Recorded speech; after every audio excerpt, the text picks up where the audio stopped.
Infinite projection room begins with the projection of Ultron's world destruction. This video is purely for entertainment and does not infringe on copyrights or laws. The rights to the novel and image belong to the original author. We do not claim ownership.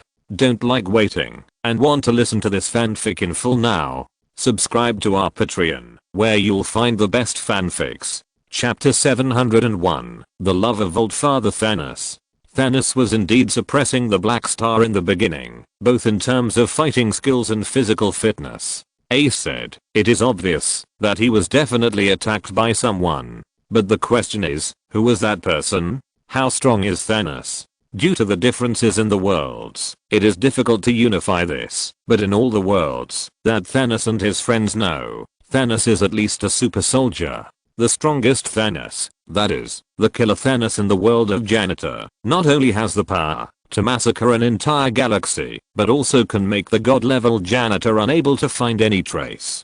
The middle ones are either able to withstand the siege of a bunch of Avengers and still be able to run, or they can use military boxing to make Hulk autistic on the spot and beat Thor to a low health. The weakest one seems to be the Thanos in the world of Star-Lord T'Challa, but that Thanos can lift the Black Star weapon weighing tons with his bare hands like a piece of cake. If no one had attacked him, even with Proxima Midnight, it would be that the Black Star was suppressed and beaten to death by Thanos, and there was one more person who was dead. What a shame. The Collector, wearing the Hell Crown and walking in the steps of a queen, came to Star-Lord T'Challa and began her routine foul language as a villain. "You abandoned your home and family, and now your family has abandoned you. This is retribution." The Collector's hand appeared with a dark decay sword as thin as a cicada's wing, which looked like Caecilius's dimensional sword. He was ready to kill T'Challa, and T'Challa said confidently, "You may not have heard that. Predators never fight alone." The voice rang out, the whistle blew, and a red light pierced the light red air under the neon lights. The Hell Crown was knocked down by the red light and fell to the ground, shattering into pieces. "That's the crown of the god of death." Loki showed an incomprehensible expression on his face. The crown of one of the best warriors in Asgard. The crown of hell made by the best craftsman among the dwarfs, the Dwarf King. It was broken like this? Don't forget, that world itself is a bit weird. Ace said, "Thanos can't be attacked by Proxima Midnight. I feel like they have been drained of energy by something." Thanos suddenly became weak, and the crown of hell in Loki's mouth suddenly turned into glass and fragile, as if the energy was drained, or even the origin was damaged. "Yondu. Honey, the party has begun. I won't leave without taking my child with me." Faced with Yondu's words, the Collector grinned. The indestructible and sharp whistle arrow was useless in front of the Collector at this moment. After being caught off guard by Yondu's whistle arrow, the Collector grabbed the whistle arrow with his bare hands, and then with a little force, he turned the whistle arrow into a piece of scrap metal. On the other side, Thanos was still being beaten continuously.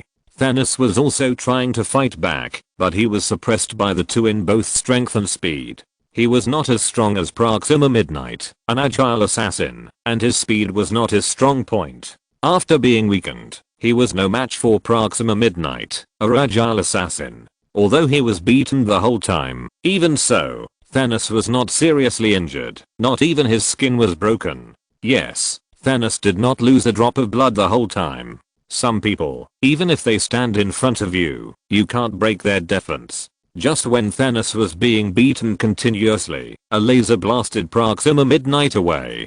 Proxima Midnight, who was just playing with Thanos, died just like that. He died of a bullet in the heart, just like Corvus Glaive. Let us congratulate this couple for living and dying together again. Looking at the blue-skinned woman, Black Star roared and rushed forward with something in his hand. Facing this violent tank like a chariot, Nebula dodged quickly by turning sideways. The laser in his hand had little effect on Black Star. Black Star wanted to rush over and tear the woman to pieces, but at this moment, a purple big hand held Black Star's shoulder tightly. It's Thanos. Seeing Black Star's sky door open, Nebula rushed over without hesitation. Of course, Nebula couldn't be so tough as to fight Black Star, the ultimate reckless man whose laser couldn't break through defense. She directly opened the box of creation embers and threw out two creation embers particles with a light flick. Black Star didn't react for a while after the particles entered his mouth. He even chewed them twice to try to taste them, and then he couldn't laugh anymore. Several huge green vines burst out directly from the body of Black Star, and Black Star's head was instantly broken by the power of nature. But this was not over yet. The effect of the embers of creation was not exaggerated at all. Just two small particles that could not be any smaller grew the effect of Jack's magic peas on the spot. A green vine went straight into the sky, and what was even more terrifying was that more green vines spread in all directions. Even the Titan Thanos did not dare to face the power of nature. He hugged Nebula in his arms and ran away. Nebula was also confused at that moment. Although it was normal for a father to hug his daughter, she still did not bring Thanos out of the identity of a former universe overlord. The huge identity switch made Nebula fall into a brief confusion. Bang! Nebula shot away the building that was about to fall on the heads of the two. The adoptive father and daughter successfully escaped and boarded the spaceship with their joint efforts. At the moment of falling, Thanos also switched positions and protected Nebula in his arms, using his body to resist the impact of the fall. Thanos really didn't remember how he had a daughter that he cared about. He only remembered that he had a daughter named Gamora. Others didn't expect that Thanos, a madman who once wanted to wipe out half of the universe's population, actually had such a gentle side. I suddenly understand why you can get the Soul Stone, Tony said. If you treat Gamora the same way that Thanos in that world treats Nebula, then you may really be able to get the Soul Stone. Most people here know the conditions for exchanging the Soul Stone. They just can't connect this Thanos, who is a madman, an ambitious man, a genocide, a cosmic shampooer, a great philosopher, and a good father who loves his daughter. In fact, there is nothing difficult to accept. Hikaru said, as long as a person still has humanity, then he will definitely have tenderness and love in his heart. Even if he looks cold and his heart is strong, he will definitely keep a piece of pure land in his heart. Just like Loki, no matter what he said, he just found his brother's Thor's hammer at the first time. Loki? Exclamation mark. I'm used to seeing Thor's hammer so many times. It's an instinctive reaction. I know. I understand. Smellless. No way. I recommend everyone to watch the Trigger stage play, Blooming Flowers, which has a translated version by the Starry Sky Subtitles Group. Chapter 702. The Prodigal Son returns home. How are Yondu and Chala? Faced with Wallang's question, Nebula confidently said, I'm sure they should be fine. This is not a grammatical error. The subtitles are translated like this. At this moment, Yondu, who was living a good life, was beaten up by the Collector. Chala took this opportunity to pull the Darkest Decay sword from his shoulder, got rid of the Collector's control, and then immediately rushed up to be beaten up by the Collector with Yondu. Is there any way? Yondu looked at Chala, who was knocked to the ground like himself, and hurriedly asked, as the current spiritual leader of the Plunderers, Star-Lord, who has made a great name in the universe in 20 years, Chala has been in charge of battlefield command and plan formulation long ago. Sticky fingers. Faced with Chala's codehorde, Yondu instantly understood. Okay, who'll be the glue? You come, because you lied to me. It sounds fair. Yondu whispered, because he was really guilty.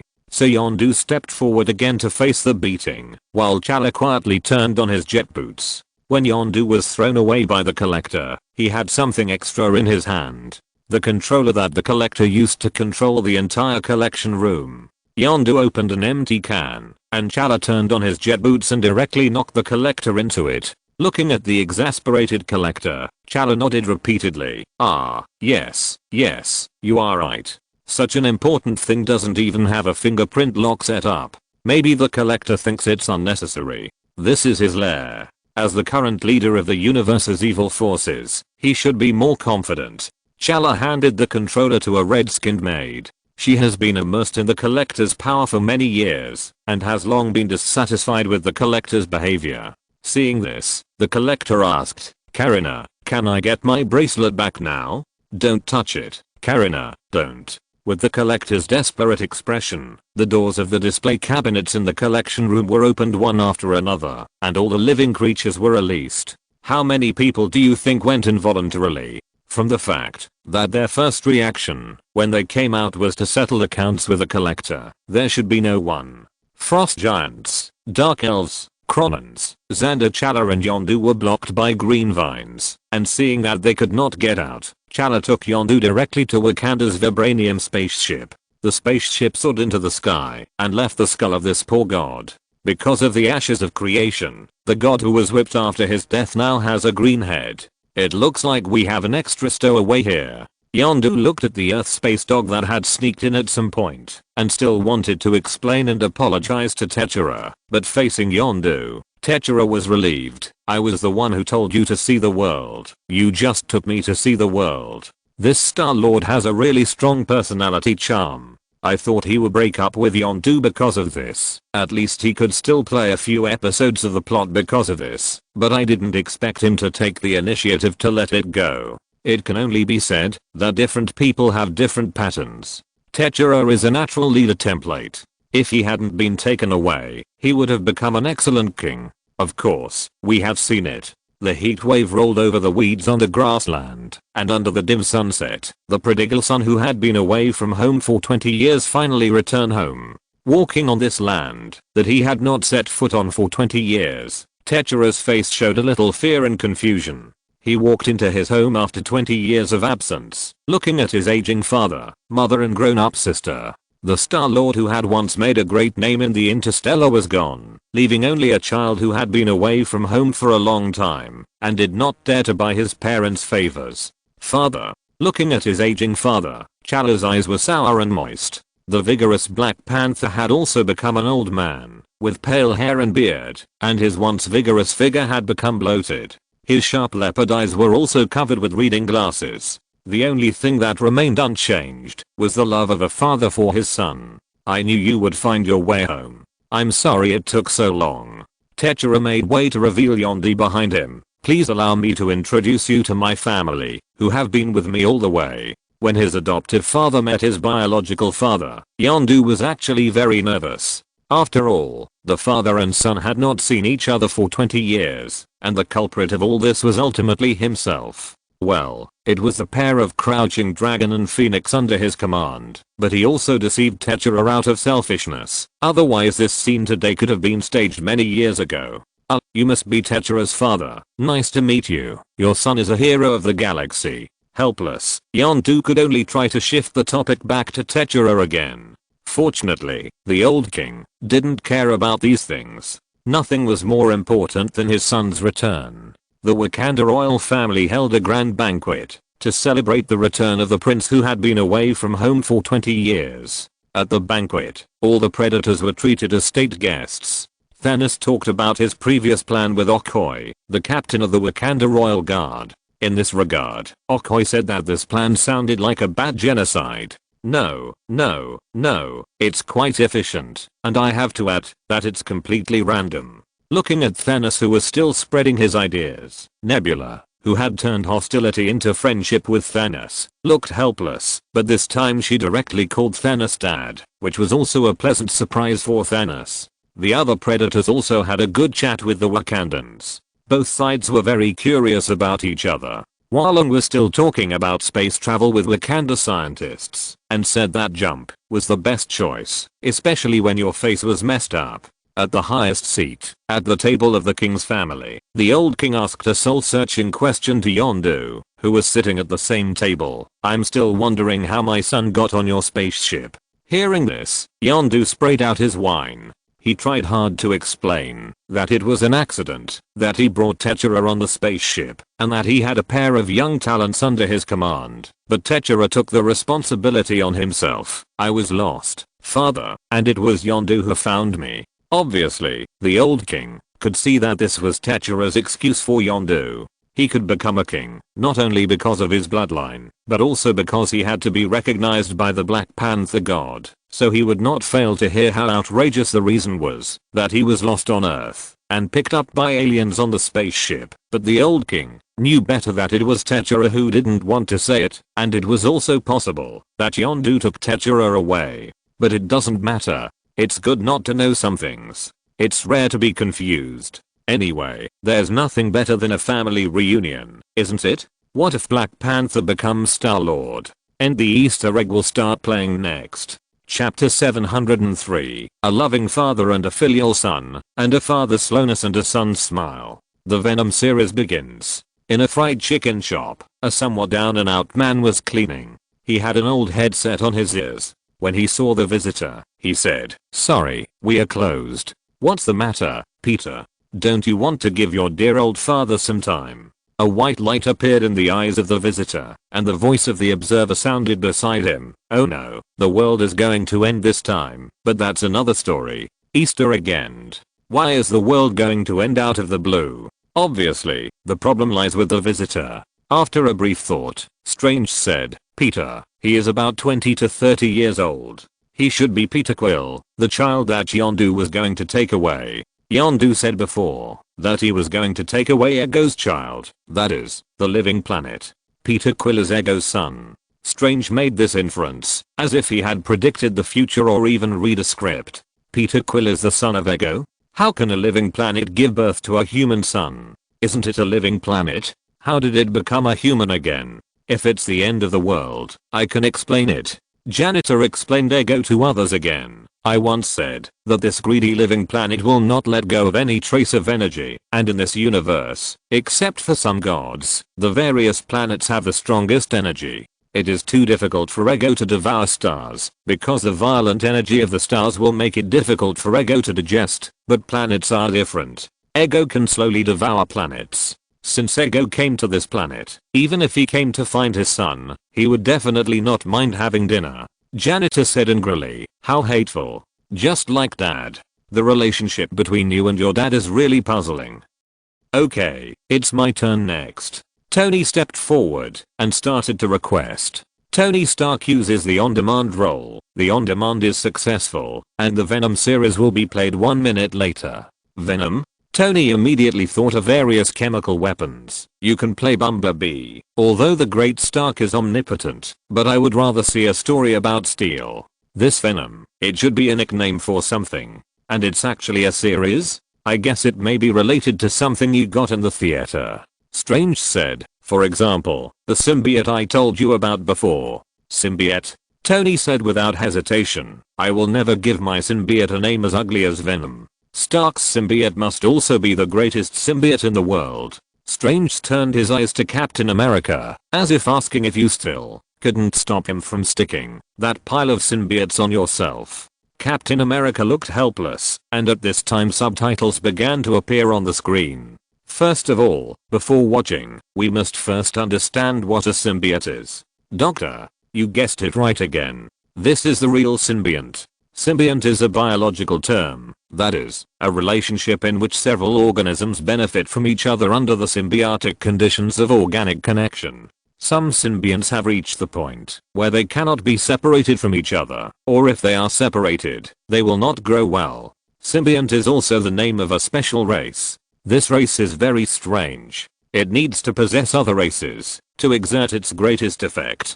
Different symbionts also have different origins and abilities. For example, the symbionts created by the god of symbionts understood justice and evil after possessing many creatures, so they joined forces to overthrow their creator, the god of symbionts, Null, and let Null curse Nataru in the abyss for many years. Some symbionts split from the first generation of symbionts and are considered the descendants of these symbionts. Some others are like falling from the sky, with no origin, crazy and chaotic. And the Venom here is a symbiont. This is a story about a symbiont. Venom, a rather unlucky guy. He didn't choose the right body when he first possessed, and he possessed a mercenary. This was nothing, but the mercenary was called Wade Wilson. He also has a nickname, Deadpool. Everyone remembered how they almost sent themselves into the trap when they saw Deadpool and couldn't help but mourn for Venom. There are 7 billion people in the world, the universe is so big, and there are so many lives. How could you choose to merge with that guy? If this is the case, it's nothing, but when the symbiote is just born, it's like a blank sheet of paper, and they will learn everything about the possessed person, including personality. Fuck, this symbiote is no longer useful, just throw it away. The good news is that Deadpool can't learn The bad news is that according to a symbiote who does not want to be named, if it must be described in the language of Earthlings, when it possessed Deadpool, it was like throwing him into an extra large cesspool, and then there were 100 egg beaters in this cesspool, spinning at the highest horsepower for 24 hours a day. Anyway, when Venom escaped from Deadpool's body, actually, he was driven out by Deadpool, he went crazy. Although he was crazy, it was not a loss to escape from Deadpool. The mental hospital is better than that Tsunami faces every day. Then he was very lucky to meet a super good person who gave him a mouthful of blood. The kind heart of that good person soothed Venom's collapsed young heart and restored Venom's sanity. However, since the influence of the symbiote is to away, the symbiote Venom, which was originally a blank sheet of paper, would only magnify the heart of the possessed person, and now he is not clean.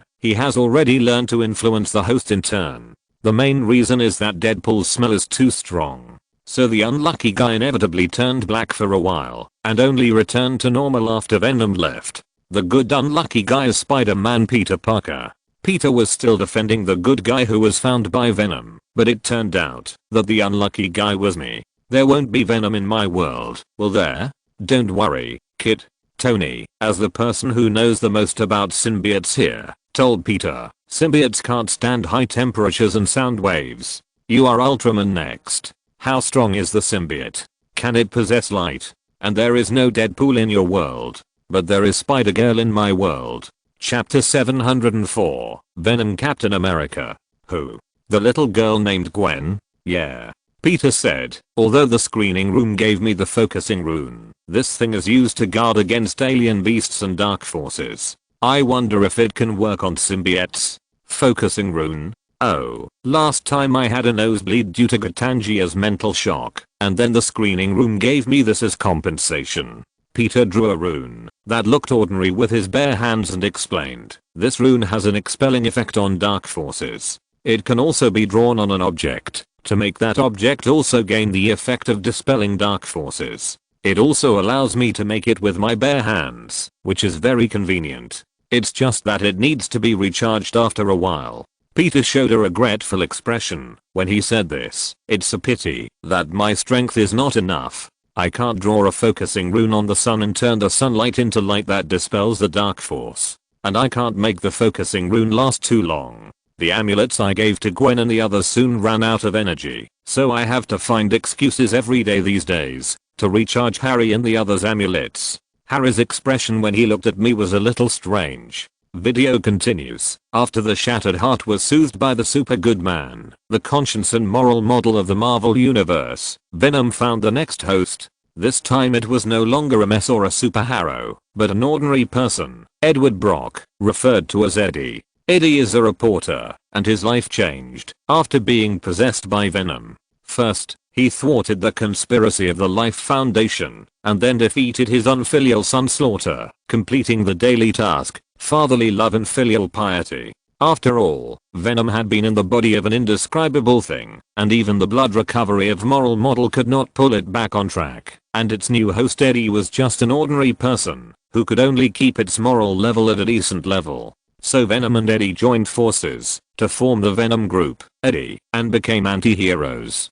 On this day, Venom, who was fighting criminals on the street and looking for food, symbiotes feed on human brains, was extremely ruthless. A mere third-rate villain was soon killed by Venom. Looking at the group of people whose eyes had changed, Tony hurriedly explained, the symbiote mainly needs a compound called phenylethylamine in the human brain, which can be replaced by chocolate. I have bought him a chocolate factory to produce special chocolate. But it is not easy to be a superhero. As the saying goes, good news does not go out, but bad news spreads 1,000 miles. Venom's heroic feat of beating the villain was seen by the ignorant crowd, who directly launched a moral condemnation against Venom. Venom is not a good-tempered person. He has always had psychological trauma left by the old evil god, but it is not very obvious, but this is enough to make him attack a group of people who annoy him. Although he has a spider on his chest, this does not mean that he is Spider-Man, the ultimate good guy.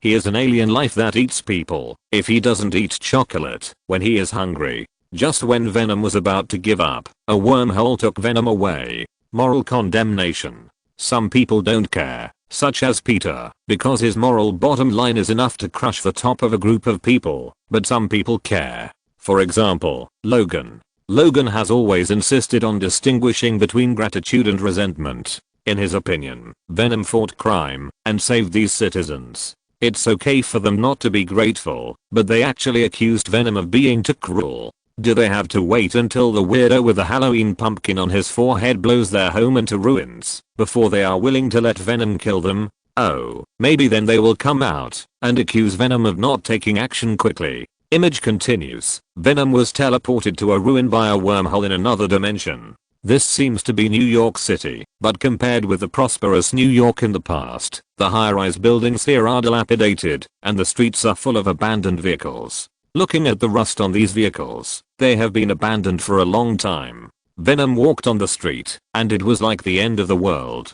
Just then, a pale man in a set of dusty old clothes walked towards Venom, and stretched out his hand. Venom looked at the boy, a little strange, but he didn't think much, and stretched out his hand. There's something wrong with this boy. Yes, a normal person's face wouldn't be so pale, and the most important thing is that the other person's body is white, only the clothes are a little dusty. A black shield was thrown directly, hitting the boy's temple accurately, and the boy's skull was directly cut open, and green blood overflowed. Venom was stunned. There was black mucus attached to the shield. When the shield cut the boy's skull, it was recovered by the mucus, and a man appeared in front of Venom. Captain America, Venom-possessed version. Captain America stared at the new version of himself with wide eyes. Although he was possessed by Venom, he could still see his style. The battle suit and shield are both black and white, which is generally normal. However, he was possessed by Venom, and this Venom. This is a gathering of countless Venoms in the multiverse. Loki gave this answer before Strange. Just like there should be countless versions of Loki in the multiverse, countless Venoms will also possess countless people in the multiverse. The wormhole is probably the reason for the two different versions of Venom to meet, if I'm not mistaken. Strange also said, next we will see countless versions of Venom, Venom Iron Man, Venom Doctor Strange, Venom Hulk. Who brought them together? Is it the damn Time Management Bureau again? No, I think it should be related to the weird boy killed by Venom Captain America before. Excluding the possibility that human blood is green, the possibility that the boy is not human is greater. Image continues. This Venom Captain America seems to have a bad temper. It may also be because of the emergency situation. Venom Captain America wants to take Venom away directly after killing the weird boy. Captain America? But why did you take that kid? Come with me, I'll explain to you later. After Venom and Captain left, the body of the weird boy returned to its true form, a white monster. This can't be your symbiote, Tony. It shouldn't be. I want to save some manuscripts in case I can't update in the 2 days when I go to other cities to play with some female classmates in the class, but I also want to update a few more pictures. What do you think I should do? Chapter 705. Venom, Venom, Venom, Venom, it's all Venom. Captain Venom brought Venom to their base camp, where Black Panther, Wolverine, Ant-Man, Spider-Man, Mary Jane and an indescribable red thing have already gathered. Of course, it can also be called Venom, Venom, Venom, Venom, Venom. It's all Venom. There are so many versions of Venom in the multiverse. This is not surprising. The multiverse is so big. Peter, you have also seen it in the clip of the Time Management Bureau. There have been countless Loki isotopes. Of course they have all been exiled. Cough. Loki coughed twice fiercely and then said, it seems that this is the place where Venom is exiled. Wait. The sharp-eyed Thanos discovered some twisted life. He pointed at the thing squatting on the ground and asked, is that thing Deadpool? On the screen, Venom Deadpool suddenly started to laugh strangely, and the laughter became louder and louder. The laughter soon aroused the dissatisfaction of Wolverine, who was gloomy on the side. He punched Venom Deadpool on the head, and opened a brain hole in Venom Deadpool's head. Happy? Keep having fun. Ha ha ha ha ha. Happy? I'm dying of joy. Drive a convertible. Ah ha ha ha ha. Looking at Deadpool Venom, who suddenly went crazy for some unknown reason, the other Venoms moved away from each other, fearing that they would be infected. This guy must have recognized us. I knew I'd get a headache seeing this guy. Deadpool was beaten up by everyone for being too noisy and his mouth was sealed, and Venom was brought to the leader here, Doctor Strange, who can also be called the Supreme Symbiote. Welcome here, original Venom. What the hell is going on? Venom, Doctor Strange said, I summoned you, most of the Venoms in the entire multiverse, because a parasitic creature called Venom is destroying us. They hunt Venoms in the universe, defeat them one by one, and then transform Venoms into brand new Venoms, over and over again. In order to fight Venom, I summoned you. Poison specializes in parasitizing Venoms. Any Venom touched by Venom in its ordinary form will be instantly transformed into poison and gain more powerful power. But unlike Venoms like us who have free will, poisons are a swarm type life form. When poison transforms us, the will of both the human host and the Venom itself will be instantly wiped out and cease to exist. All Venom wills are subject to the unified management of the hive consciousness. In order to strengthen themselves, the poison hive leads the Venoms to hunt Venoms in one universe after another. Wait, someone caught the blind spot. Hunting Venom in universe after universe? Can they break the crystal wall and cross different universes? This news really shocked everyone. Crossing different universes is still a high-level academic issue in the screening room, and the mother nest is actually crossing universes. Nothing is surprising. Have you forgotten? The Venom the Venom version, called the original Venom, and other Venoms were all summoned by Supreme Venom. Strange said, perhaps, it is the resonance between Venoms and the connection between poison and Venom that allowed them to cross. The real difficulty is to cross the big world. This must be recognized by the big world. If you force your way in, serious consequences may even be caused. Has anyone guessed what the big world and the small world are? We still don't know whether we are in the same multiverse or different multiverses. Peter said, but my world should be in the same multiverse as Mr. Hickory and his world. Tregear once met me in a dream and gave me a transformation device. Maybe, crossing different universes is not as difficult as we think. No, I don't know if you and Hickory are from the same multiverse, but we are definitely from the same multiverse. Logan pointed out the problem at this moment. In fact, it is very easy to distinguish who is from the same universe now. If all the Venoms and poisons are really gathered here, then we can easily identify and classify them just by looking at the possessed person. Now I can see Steve, Strange, and me. That Spider-Man is Peter's isotope. In other words, there is a high probability that we are from the same multiverse. And me. Wanda also raised her hand and said, my world is similar to Captain's world. Fuck. Logan cursed as if he thought of something. I have forgotten about this. What? Infinite Ultron. Since we belong to the same multiverse, then Infinite Ultron may also come to our world. Having a Phoenix Force is already terrifying. There is actually an Infinite Ultron. Think of something good. Maybe you can just let the Phoenix Force fight Infinite Ultron at that time. Video continues. Venom remembered the boy killed by Captain. It was probably the childhood of poison.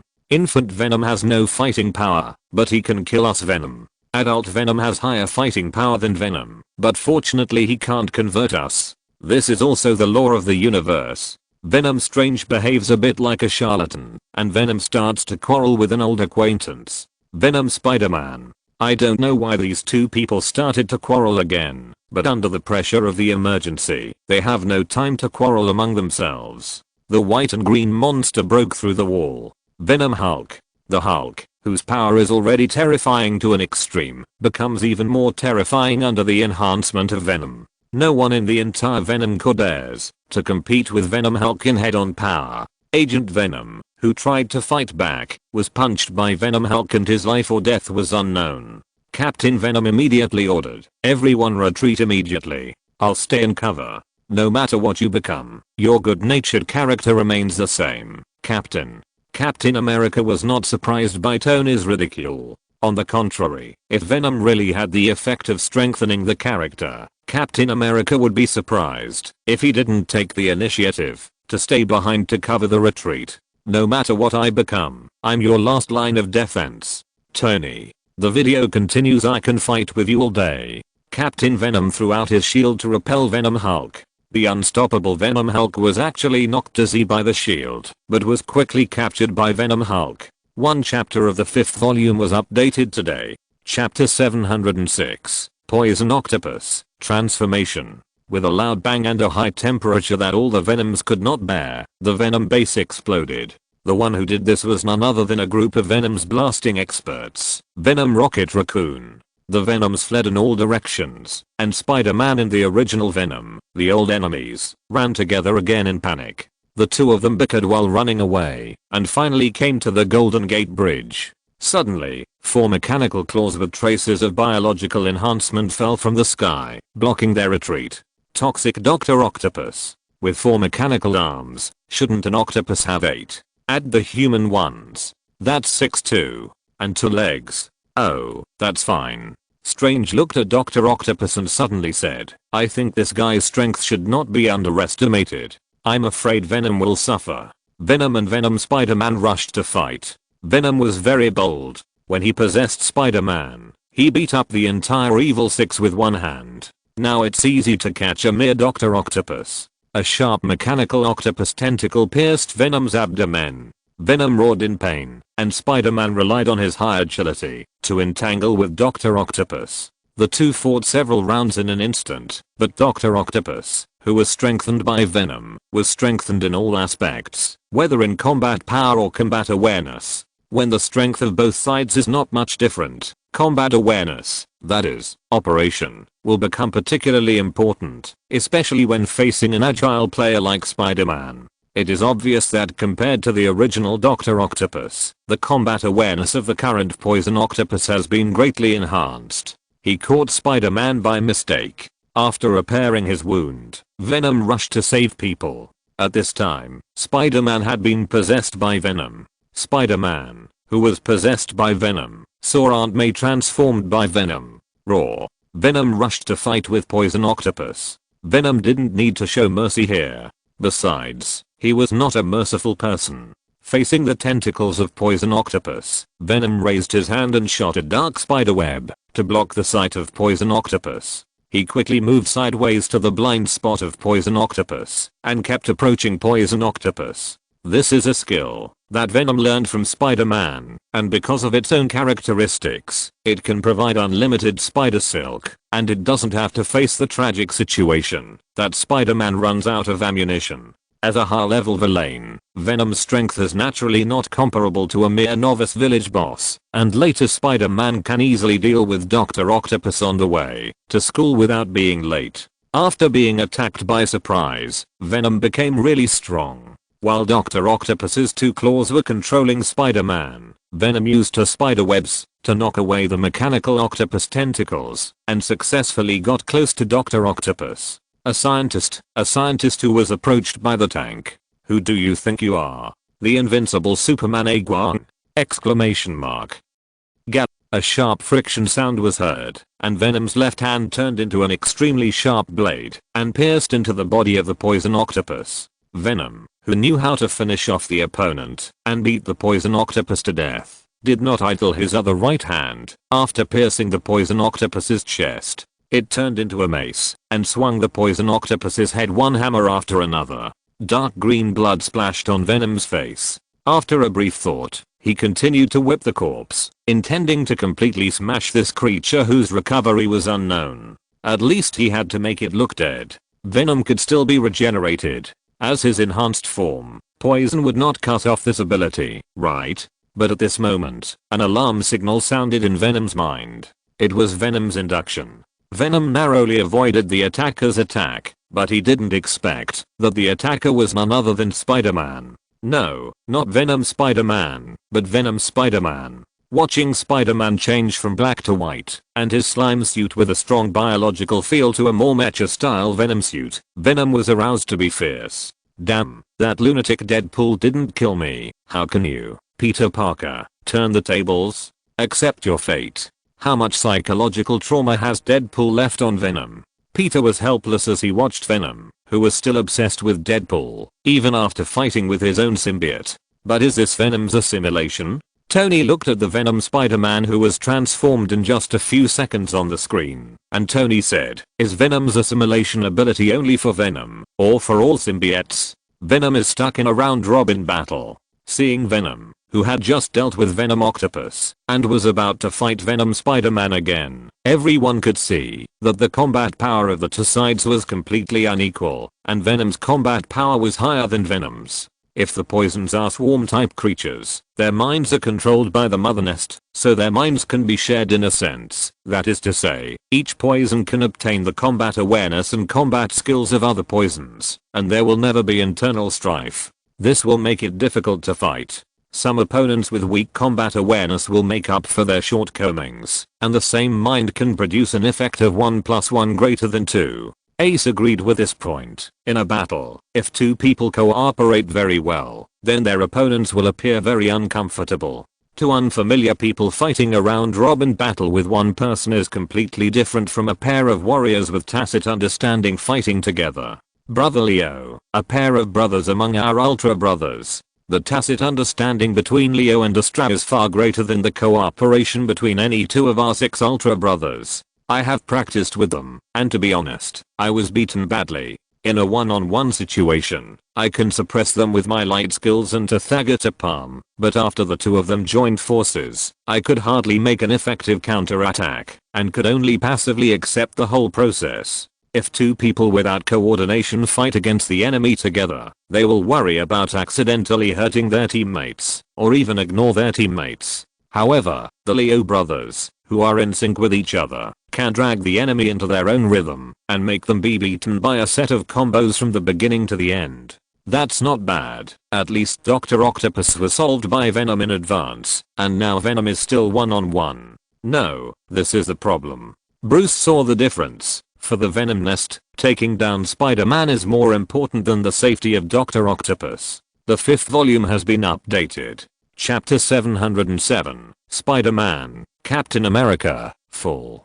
Bruce Wayne discovered the blind spot. Everyone was attracted by the battle between Venom and Octopus, but Bruce saw that it was Spider-Man who was assimilated. Symbiotes need hosts, and they have the ability to absorb the host's power to change themselves. In other words, the stronger the host, the greater the enhancement given to the host by the symbiote and the enhancement of itself. Venom also mentioned in his autobiography before that Dr. Octopus and the Evil Six were directly reduced to small monsters that were beaten by Spider-Man with one hand after Spider-Man grew up. In other words, for the Venom nest, using Dr. Octopus to exchange Spider-Man is a completely profitable business. Image continues. Spider-Man no longer has mercy after being assimilated by Venom. When Spider-Man has no mercy and loses his moral bottom line, an extremely terrifying warrior is born. Just like Spider-Man can beat Dr. Octopus, Venom Spider-Man releases the Venom mucus to pull Venom in, then pierces Venom's chest with one hand, and then throws Venom heavily to the ground. At this moment, Spider-Man's eyes were filled with coldness and ruthlessness. In front of the Spider-Man who did not hold back, even Venom could only be beaten unilaterally. Venom, who was thrown to the ground like garbage by Venom Spider-Man, groaned weakly. His chest was pierced. He had already suffered a piercing attack, and was now powerless to resist. He could only rely on instinct to repair his injuries. After being transformed into Venom, Spider-Man's consciousness was assimilated by the Hive, but the reshaped personality still retained his past memories. Venom Spider-Man looked down at Venom, as if he was looking at a puddle of mud. Eddie, you have never beaten me before, and now, why do you think you will win? Venom Spider-Man picked up Venom with one hand, and sent out summoning pheromones to call the surrounding young Venoms to assimilate Venom. At this time, several bullets accurately hit the young Venoms. The young Venoms, who had no combat power at all, were beaten to pieces. Venom Spider-Man looked at them coldly and said something that would never be said by his friendly neighbor Spider-Man. Garbage put together is still garbage. You bunch of ants, come one, kill one. Hiss, the former personality of Venom Spider-Man was definitely wiped out. There is no way you can say such a thing. Your counterpart seemed to see a woman when it was assimilated. That's someone very important to you, right? I don't know her. Peter said, but my intuition tells me that it's my alter ego's Aunt May. When Uncle Ben died, it was Aunt May who raised me. She is the most important person in my life. Could it be that Venom's assimilation also has a conscious aspect? I think what Venom Strange said is not accurate enough. Loki said. Venom Strange said that the personality and consciousness of the Venoms will be completely wiped out. But although Peter's alter ego was cold and ruthless, after being transformed into Venom, he clearly showed the ability to think logically. I think he has an independent personality. Maybe Venoms are not the life of the mother nest. They were born from the mother nest, so they are absolutely loyal to the mother nest, but after being assimilated, they should also have their own personalities. The only thing in common is their absolute loyalty to the mother nest. The video continues. Venom Spider-Man is not at a disadvantage when fighting 3 alone, and can even suppress his 3 opponents. Spider-Man's combat power has been developed by Venom to a terrifying degree at this moment, far exceeding Captain America's strength, extraordinary speed and agility, and the bug-like spider sense that makes Venom Spider invincible in close combat. The one who was in charge of the main attack was Venom Wolverine. This poor centenarian was punched hundreds of meters away by Venom Spider. This level of attack could not kill Wolverine. Even without Venom's enhancement, Wolverine's self-healing factor could allow him to face this kind of attack calmly. However, immortality is immortality, but being beaten is something you have to take. It can be seen that Venom Spider is still somewhat afraid of adamantium alloy, so he chose to rely on his agility to knock Venom Wolverine away, and then deal with the other 2 guys before dealing with Venom Wolverine. Relying on his speed to throw the young Venom on Venom Wolverine was a complete success. Deadpool's submachine gun was a joke to Venom Spider. In terms of effectiveness, it was better to use a toy water gun. At least that thing did not harm Venom Spider. If the spider sense did not work, it might be able to hit it once. The firing rate of the 2 submachine guns could be avoided by Venom Spider by relying on his body's instinctive reaction. This is a man who can dance waltz on the battlefield of machine gun shooting. Venom Spider seemed to be a little afraid of Deadpool, maybe because he didn't want to get involved in the shit. Venom Spider chose to deal with the 3rd opponent first. When Deadpool saw this scene, he laughed again. He seemed to think of something interesting and shouted to Venom Spider, "Oh, my Mary Jane. Oh, Spider-Man Peter Parker's eternal love. Ah. Go up, hang upside down, kiss him. Ah. Beautiful love." Venom Mary Jane had a face full of MMP. How did she run with this lunatic when she was running? In this moment of distraction, Venom Mary Jane was strangled by Venom Spider-Man, but when Venom Spider strangled Venom Mary Jane, he was also shaken. Seeing this, Deadpool became even more impolite. He picked up a bomb of unknown equivalent and threw it at the 2 without even looking.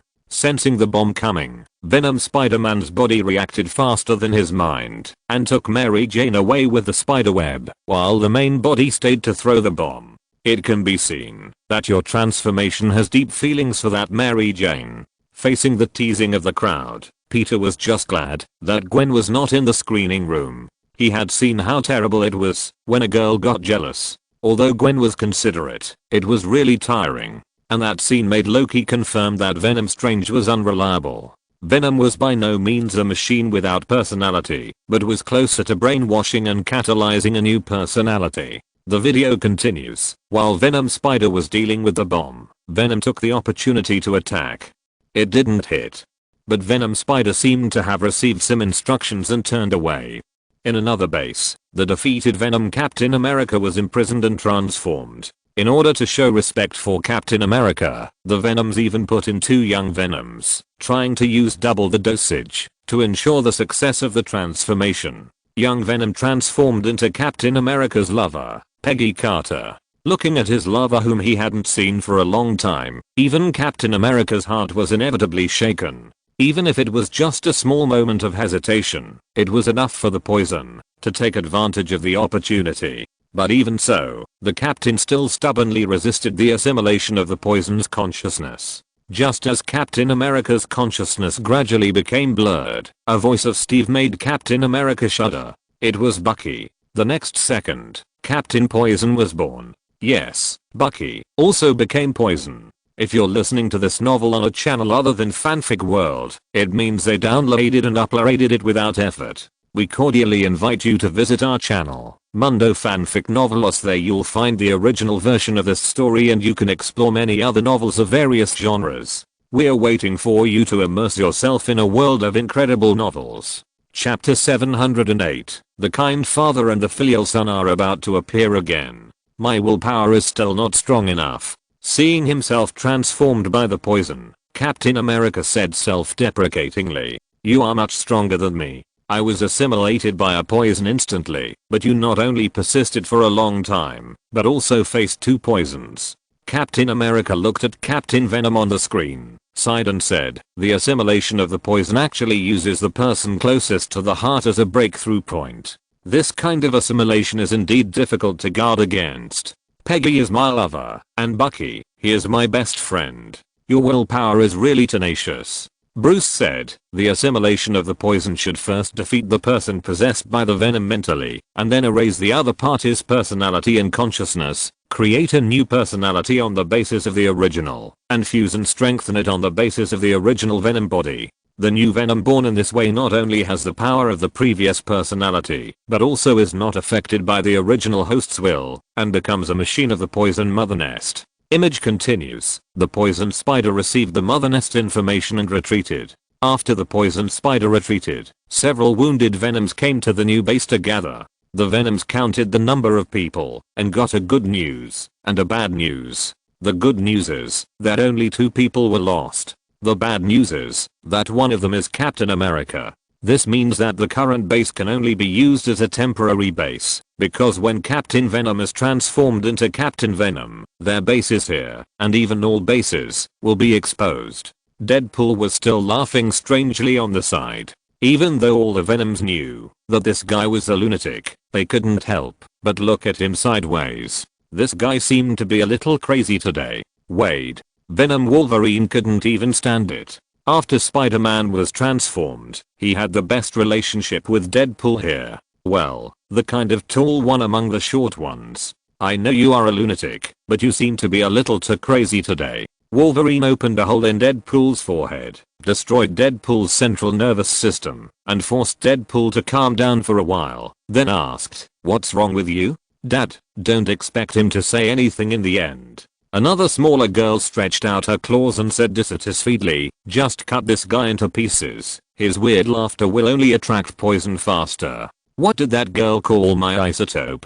You heard it right, Logan. Eric patted Logan on the shoulder and said solemnly, "That girl should be your daughter, the kind from another world." Hiss. Even though old Logan has experienced countless storms, he is a little confused at this moment.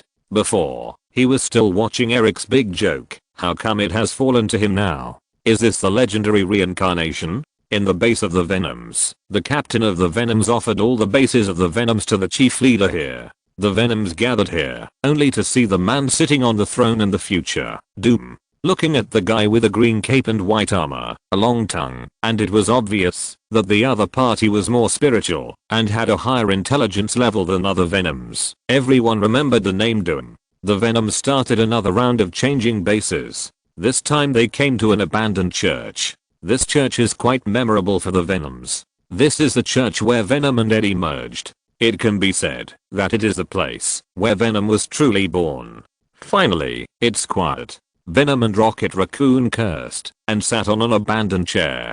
After being possessed by Venom, Rocket Raccoon's body was purple and black. The master of blasting took out a grenade and said, "If that lunatic keeps laughing, I'm going to stuff this thing into his mouth." Wade, you're actually very cute when you don't make any noise. Wade, you're a human. After being reminded by the two, many Venoms realized that this was really embarrassing. Deadpool is gone. Gently wake up the sleeping heart. Slowly open your eyes.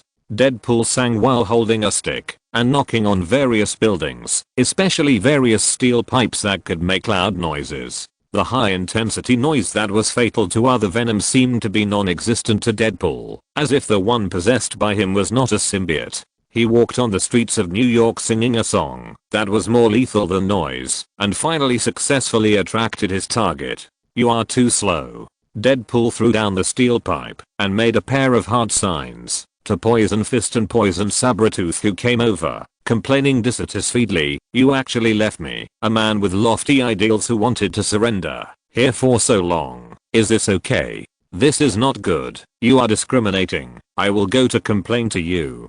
Poison Fist ignored the two middle fingers extended by Deadpool. He told Deadpool, "A young body has already sensed your existence, just because of your singing. Because my singing is so beautiful? Oh, thank you for your recognition. I think so too. If I hadn't joined the army that year, I might have become a great musician, just like Leonardo da Vinci, Picasso and Van Gogh. I especially like Mozart's painting. What is it called? Yes, self-portrait. Mona Lisa's smile. I especially like the sunflowers in it. No, all the young poisons around were killed by your singing. Sabretooth and I actually came to see if there is anything that can use ultrasonic venom to descend on this world.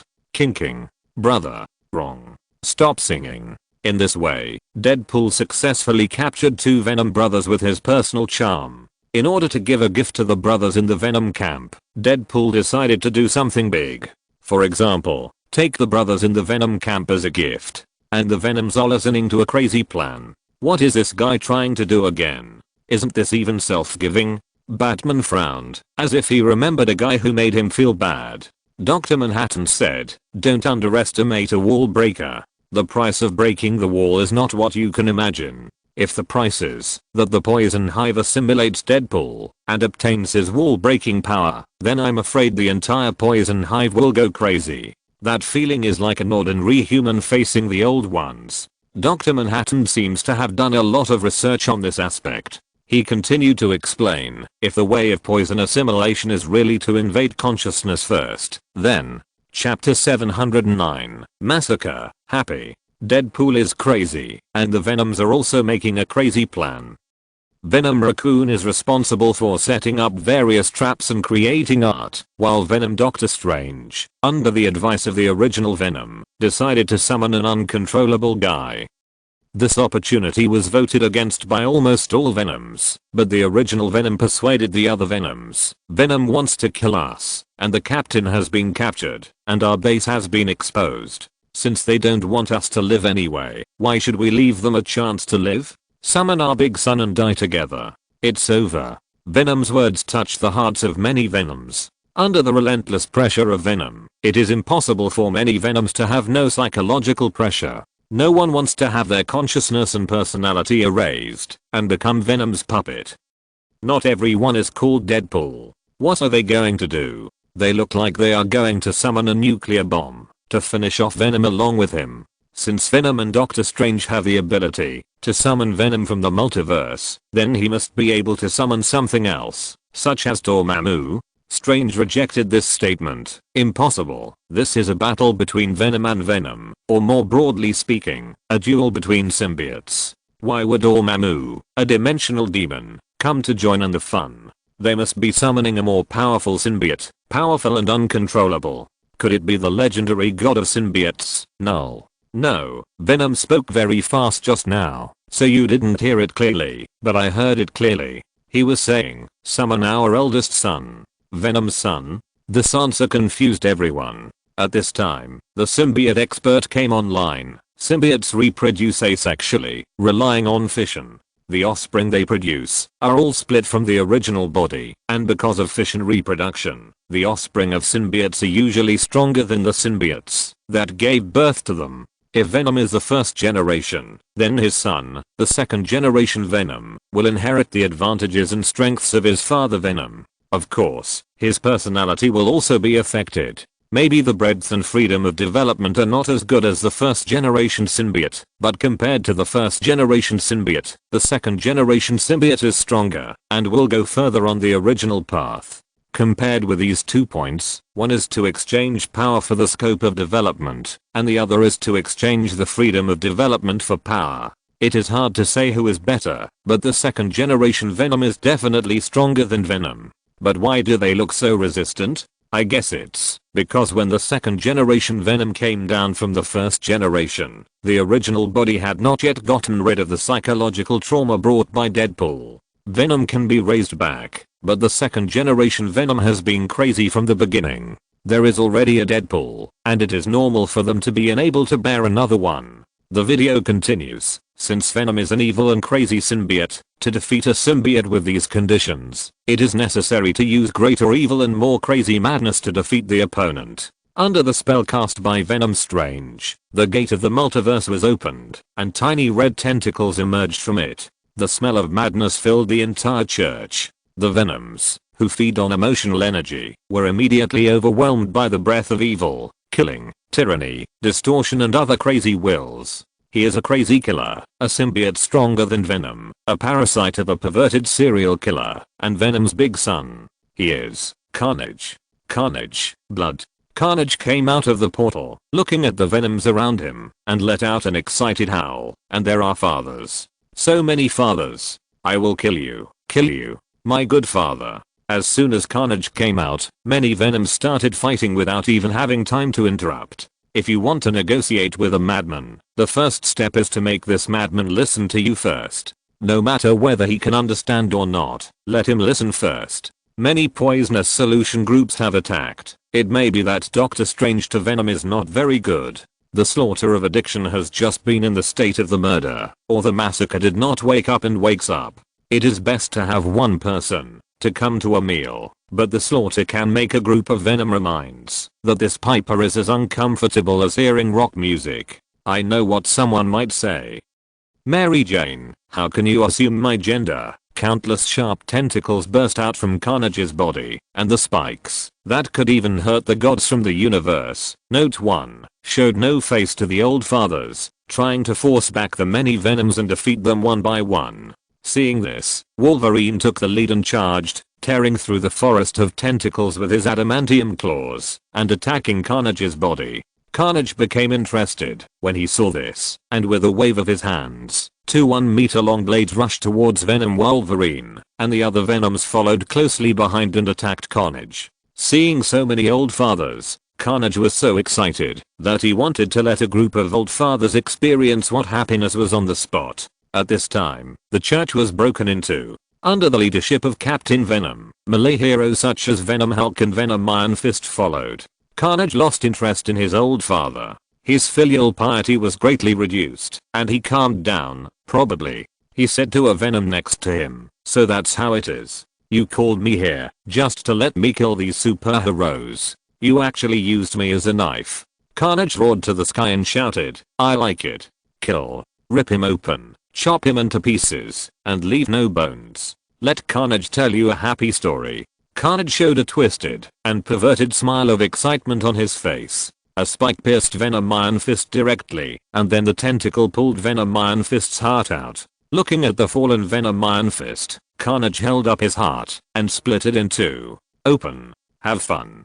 Ha ha ha ha ha ha." We can only say that the ideas of a madman are really different from those of ordinary people. This is not a madman at all. This is a mentally twisted, perverted murderer. It's a bit scary. The world is big, so it is reasonable for some things you can't imagine to appear. Note 1. I bought a Slaughter action figure, and my hand was pierced by the thorn of the Slaughter several times when I was assembling it. Also, I have been feeling a little stressed these days, so I came out to play for 2 days to relax. These 2 days are the previous drafts. Chapter 710. Oh, the invincible burning night fell. The sense of oppression brought by Carnage far exceeds that of Deadpool. Deadpool just has shit in his head. Although it is abnormal, it is still very interesting to listen to his talk show. However, Carnage is just an irregular killer. This kind of person, even if he is just an ordinary person, he will be a big trouble as long as he can hide.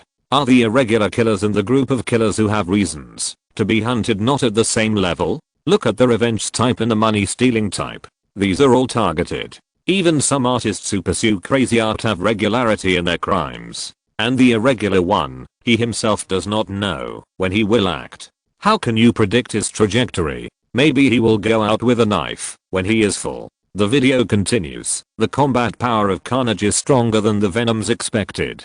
Captain Poison blocked Venom's sharp blade with his invincible shield. Looking at the Venom Iron Fist who was physically happy with Carnage, Captain Poison felt no sadness at the death of his companions. He just joined other Venoms to continue to encircle and suppress Venoms. Venom Sabretooth and Venom Wolverine, Venom Black Panther and Venom Leopard. These two pairs of brothers staged a fight between brothers. Venom Green Goblin threw pumpkin bombs at Venom Raccoon, and Venom Raccoon fought back with laser cannons. Mary Jane and Venom teamed up to deal with Venom Spider-Man. It seemed that Venom Spider-Man didn't want to attack Mary Jane, so Venom was beaten particularly badly, and there is one person who stands out here. That is Venom Ghost Rider. This middle-aged ghost with not only a skull, but also a flaming head swung a chain with hellfire, and suppressed Venom, Hulk and Captain Venom by himself. Hellfire has a strong restraining effect on Venom, and Venom doesn't seem to be in a hurry to kill them all.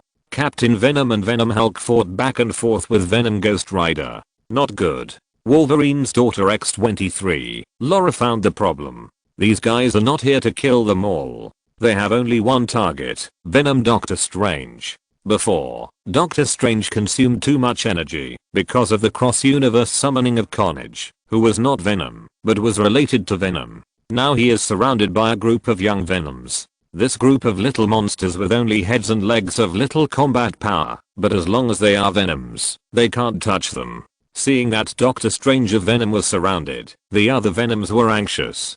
Doctor Strange of Venom was the key to bringing them to this universe. Without him, there would be no return ticket. But under the command of Captain Venom, the entire battlefield has been divided up, and no Venom can reach Doctor Strange of Venom. Carnage, go save people. Damn it. Where have you been, Carnage? The young form of poison has no effect on Carnage, but the bloodthirsty Carnage also fell into the calculation of Captain Venom. As long as the task can be completed, Captain Venom, who doesn't care about the number of deaths, directly uses Poison Black Widow, Poison Hawkeye and Poison Agent as bait. Carnage is very useful to this. He madly tears the bodies of the Poison Agent trio, savoring the pleasure of killing the enemy carefully. What Venom Doctor Strange, we are not familiar with. In a hurry, Venom Ghost Rider tried to force back to help, but at this moment he found that he thought he was suppressing the two people, but in fact he fell into the encirclement of Poison Hulk and Captain Venom. Venom Ghost Rider, who tried to break through by force, did not notice a white shadow. Venom Ghost Rider, one of the top high-end combat forces in the Venom family, was given away for free, and was assimilated into a character in the hostile camp. The Burning Knight, am more invincible than before. The Burning Knight, who was covered in white skeleton armor, and whose skull was emitting even hotter flames, announced his birth. He was covered in a thick layer of skeleton armor, especially the black and red spike in the middle of his chest, which had green liquid on it. What are you talking about? The Burning Knight slowly fell down, and his skull, which was no longer emitting fire, was crushed into pieces by Carnage. The invincible Burning Knight fell down because he encountered the cheating Carnage. However, the leader of the Venoms, Venom Strange, disappeared. Did Carnage exchange his mental state for combat power? Seeing that the Burning Knight, who could fight back and forth with Venom Hulk and Captain Venom, and who was also strengthened by Venom, was killed by Carnage in one move. Under this kind of stacked box combat power calculation, wouldn't Carnage be able to kill 7 times in and out of the Venom's nest? Why is a madman so scary? Because all his actions are unpredictable. He can even unlock the limitations of his body to a certain extent, because his brain cannot control his thoughts. In this case, he will die, but he will definitely burst out with terrifying power before he dies. The video continues. In the ruined city, there is a dilapidated white spaceship. This is the base camp of the Poison Army. Many Poisons are here to plan their plans. So, are the Poisons aliens who fell from the sky? With an alien spaceship as the base camp, the first batch of Poisons that landed on Earth should have come from outer space, and this universe happened to have Doctor Strange Venom, which led to the following story. You won't last long. Poison Doom looked at Doctor Strange Venom, who used up the last bit of energy in his body to build a defensive array, while letting several other Poisons of the spell system continue to cast spells to consume the opponent's energy. He used words to destroy Dr. Venom's inner defense line. Dr. Venom is the most important part of their plan, because only Dr. Venom can open the door to the multiverse and deliver more fresh blood to the Poisons. As a parasite parasitic on the symbiote, the appetite of the Poison is very picky. It doesn't want anything else but the venom. This also means that, if the Poison wants to expand itself, it must have more venom. One universe is not enough, so it can only be captured from the entire multiverse. This is the purpose of their capture of Dr. Venom. Bang! A slight explosion sounded, and the fantasy in front of Dr. Venom was blown into slag along with its body, a young poison. Looking at the remains of the poison on the ground, the poison Doom did not have the slightest anger. He knew that the other party was just resisting stubbornly. It would not take long for the energy in his body to be consumed. At that time, Dr. Venom, who had no magic energy, would still be at their mercy. Why is it that some crazy people like Deadpool and Carnage have so much inspiration? Their thoughts are uninterrupted, and they are particularly excited when they write. Is there really something wrong with me? Chapter 711. I'm back. I didn't expect your will to be so strong, Doctor. Captain America and others were shocked to see that Dr. Venom could still maintain his self-control in the face of a large number of poisons. Even Captain America was defeated by the sneak attack of 2 poisons and was assimilated into Captain Venom. It's different, Captain. Strange shook his head. He could see the difference between the two sides. Captain, you were being attacked by poisons at that time. I was protected by magic and was not parasitized by the juvenile poison. Wait, that guy, is it me? Wanda was a little surprised when she saw the poison witch on the screen, who was no longer a human, but could still see the marks on her body. It's not that she was possessed and assimilated, but that the other party could still use the power of chaos after being assimilated into poison. Is Sithone so casual? The video continues. Several wizard poisons continue to consume Dr. Venom's physical strength and magic, while a large number of juvenile poisons are watching covetously. Doctor, it's just a matter of time. Really? That's unfortunate. Facing Doom's suppression, Dr. Venom retorted firmly, I have a very deep understanding of time. Night fell, and the melee heroes among the Venoms led a large number of young Venoms to search for the whereabouts of the Venoms in the city. They were like hunters walking in the steel jungle, keenly searching for traces of prey. However, sometimes the hunter and the prey are only a thought away. Boom. A huge cloud of flames bloomed on the street with the explosion and shockwave. Venom, Sabretooth and Poison-Gwen, can't this guy travel through the multiverse, were blown away by the explosion. The one who caused the explosion was none other than Venom Rocket Raccoon. The purple-skinned Venom liked all kinds of big explosions the most. He held a remote control in one hand and a laser in the other, and roared, "You killed my Guardians of the Galaxy. I will make you pay with blood." Poison-Gwen quickly drew his gun and fired, and after reacting, Poison Sabretooth rushed directly against Venom Rocket Raccoon's gun. In their opinion, Venom Rocket Raccoon dared to actively expose his vision in front of them, a tank and an assassin. This was simply angering the God King tanks, and there was a way to die. 2 figures controlled the Poison Sabretooth on the left and right, and the sharp metal claws tore the Poison Sabretooth's body. It was the Wolverine father and daughter who had been waiting for so many years. Gwen, who was flying in the air, was stomped on the ground by a Bigfoot and could not move. Venom Ant-Man. Did you see how this guy launched the attack? The appearance of Ant-Man brought everyone a new understanding. This guy seemed to be able to switch the size of his body at will. This ability also exists in the screening room. Dr. Manhattan, Iguan and Ace all have similar abilities, but Tony and Bruce are still very interested in the appearance of Ant-Man, especially considering that this guy is likely to be from their universe. Maybe they can ask about it. This ability to easily switch the size of one's body within a range of a few millimeters to tens of meters without any side effects can play a very important role if it is well developed. Venom Wolverine and his daughter wrestled with Venom Sabretooth. This was a tank battle and also a large-scale domestic violence. Sabretooth is Wolverine's brother, so Wolverine brought his daughter to beat his brother. Wolverine's daughter, X-23 Laura, beat her own uncle. Although the battlefield was extremely bloody, with blood and flesh flying everywhere, the 3 people who were fighting did not suffer any substantial damage at all. If they were to use a blood bar to represent it, it would just move a few times and then be full again. After fighting for a long time, the 3 people were actually full of blood. Of course, they must have taken this situation into consideration. Every profession has its own expertise. To deal with poison, you have to use something more poisonous than poison. Hey, I'm here to do it. The red and black spikes pierced through the concrete floor. The concrete floor was no better than tofu pudding in front of the spikes, and the poison saber-toothed tiger was directly pierced through the chest by the spikes. The green blood flowed along the red and black spikes. The saber-toothed tiger, which already had a strong vitality, became even more terrifying after being strengthened by the poison. It was simply the life of a fish. After the spikes pierced the heart, it was still able to maintain the activity of the body and even had enough strength to block the claws of Venom Wolverine. The massacre saw that this was unbearable. This is a great disrespect to him. I have pierced you like a skewer, and you still have the mind to fight with others? The more I think about it, the more excited I am. Slaughter laughed excitedly, opened his mouth wide, and controlled more spikes to pierce the saber-toothed tiger into SpongeBob SquarePants, then stretched out his hands and grew sharper claws. The black claws on the red palms were like nails growing out. A red light flashed, and one of the saber-toothed tiger's arms was broken.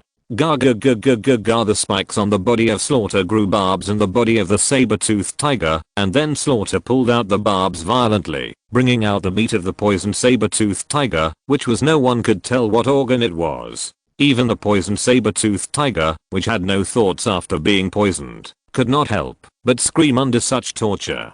For a natural perverted killer like Carnage, their fear is the most delicious food, and their screams are the best seasoning. It's just a pity that he was too quick to savor them every time he made a move, and when he discovered the terrifying recovery ability of the Venom saber-toothed tiger, he was so excited that he was GC. What else can make Carnage more excited than a prey that can almost infinitely heal itself? I don't know. Anyway, now Carnage is completely excited, and he decided to use all his life's knowledge to taste this feast. Poison Wolverine couldn't stand it anymore. He stepped forward and chopped off the saber-toothed tiger's head, and then chopped it into pieces with one foot. Asshole, what are you doing? Carnage was angry. He was like a child who had just got his favorite toy, but it was taken away. He had only played with it for less than a minute. Venom Wolverine looked at Carnage, who was about to go berserk, silently made a fighting posture, and Laura stood beside her father. Don't care if Venom Sabretooth is from your own world. Don't care if he has been brainwashed by Venom and is no longer the bastard you know. Sabretooth is always your brother, the one who took care of you when you were very young. You can't watch him being abused by this perverted person called Slaughter. The recovery ability of Sabretooth is comparable to that of Wolverine, which means that, as long as you chop off their heads and then smash them to pieces, they will not be able to be resurrected. Raw. The claws in the hands of the Red Slaughter spread out and rushed towards Venom Wolverine. Before that, a red and white figure came to the battlefield at a faster speed. First, 3 darts passed through the wall and then blew up Venom Gwen's head and then kicked the crazy Slaughter away. Hello, my dear old Logan. And my dear niece Laura. Wade? The person who came was Deadpool, who had been strengthened by Venom. After going out for a while, I still feel that I haven't relieved the pressure. Chapter 712, Childhood Poison. How can I be able to do this? Okay.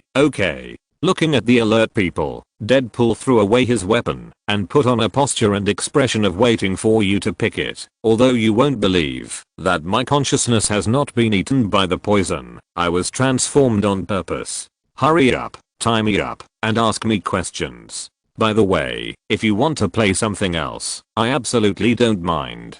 Also, what position do you like, 0 or 1? Wolverine didn't have time to thank him and hurriedly covered Laura's ears and glared at Deadpool fiercely, while Deadpool threw a wink in response. And before Wolverine could curse, a red figure roared and killed Deadpool. It was the completely violent Carnage. Looking at Carnage, Deadpool didn't have patience with the old wolf. He took out 3 darts from his crotch and aimed at several tentacles of Carnage and flew over. He nimbly avoided the attack of Carnage's tentacles. Deadpool actually avoided all the attacks of Carnage with an incredible posture.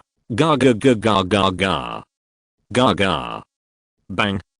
Carnage flew backwards at an even faster speed. The Venoms who were ready to help, although they didn't know who they should help, were stunned, and Carnage, who was enjoying his washang, was stunned. A group of onlookers in the screening room were also stunned. Is this combat system a bit too broken? This feeling is very strange, as if you were producing assembly line products before, and there couldn't be any changes, but now you are suddenly told that the next product requires you to let go completely and do whatever you want. It's like you can't adapt. Watching Deadpool beat up Carnage, many Venoms decided to fan the flames after a brief brain confusion and watch the show. The main purpose is to consume the physical strength of the two first. It's definitely not that these two guys are more annoying than each other, and whoever gets hit will feel relieved. After beating Carnage down, Deadpool clapped his hands and explained his plan to the Venoms. I was a little hesitant and wavering when I saw Venom Peter kill Mary Jane at first, and then I used a bomb to test that he did so. He threw Mary Jane out and blocked the bomb himself. This shows that Peter must have had the consciousness he once had, otherwise he would not have held back. So you bastard, didn't you consider what to do if the other party didn't hold back and blew me to death? Aha, don't care about so many details. Deadpool ignored Mary Jane, who was stopped by Venom Black Panther, and continued to explain his grand plan. So I thought about whether I could try to get the enhancement of Venom without being controlled. Of course, the great Deadpool can't be controlled, so I succeeded. The situation at that time was probably that Deadpool called the young Venom, and Venom pounced on him, and Venom went crazy. Young Venom, I regret it now, very much. Is this the brain of a young Venom? Exclamation mark. Help, let me out, I want to get out. Then Deadpool not only got a free enhancement from Venom, but also successfully penetrated into Venom's inner circle and became the best spy. Faced with Deadpool's words, many Venoms felt that it was particularly reasonable because this was really something Deadpool could do. Okay, it's time to come to Deadpool's spoiler time. Venom's plan is very simple, that is to let Doctor Strange summon more and more powerful Venoms, such as Deadpool said here, and looked at a strange place, Venom devouring the planet. Dad, Janitor didn't expect that her dear old father would be mentioned at this time. Even Devourer, one of the 5 gods of creation, will be parasitized by Venom?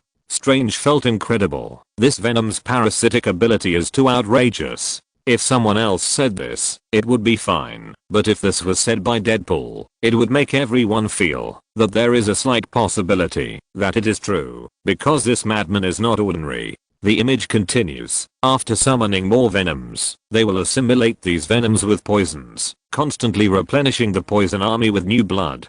Finally, they will use Dr. Poison to open the door to the multiverse and conquer the entire multiverse. Then what do you want to do? Listen, I have another plan. Now the Venoms seem to have no other choice, that is to choose to believe Deadpool, infiltrate the Poison camp, and then rescue Dr. Poison. It seems there is no other way. Venom and Black Panther took the lead in casting their vote after a brief thought. I support and believe in Deadpool. If the Doctor is really transformed, then no matter what Deadpool said is true or false, they can open the door to the multiverse, and then the entire multiverse will be in crisis.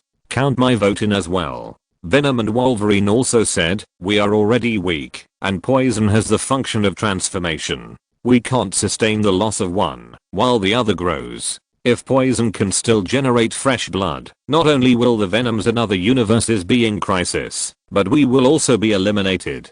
No matter how strong Carnage is, he can hardly resist the army composed of thousands of different poisons. I'm the best Carnage. The knockdown Carnage suddenly got up and shouted, but a random punch hit his face and made it concave. Really? Deadpool flexed his fist, but I don't think so. Wow, is Deadpool so outrageous after being strengthened? I guess Deadpool may have absorbed more than one poison. Strange proposed a new idea at this time. Maybe one poison is not enough, and the transformation of multiple poisons turned Venom Deadpool into Poison Deadpool, but only the appearance was transformed. Deadpool's spiritual world completely distorted the poison that entered it. Rather than saying it was distorted, it's better to say that it was directly scared to death. Image continues. This is the base of the poisons. A large number of poisons gathered here. Captain Poison and Poison Spider-Man were responsible for the training of the hatch position. At this time, Poison Spider-Man suddenly sensed something.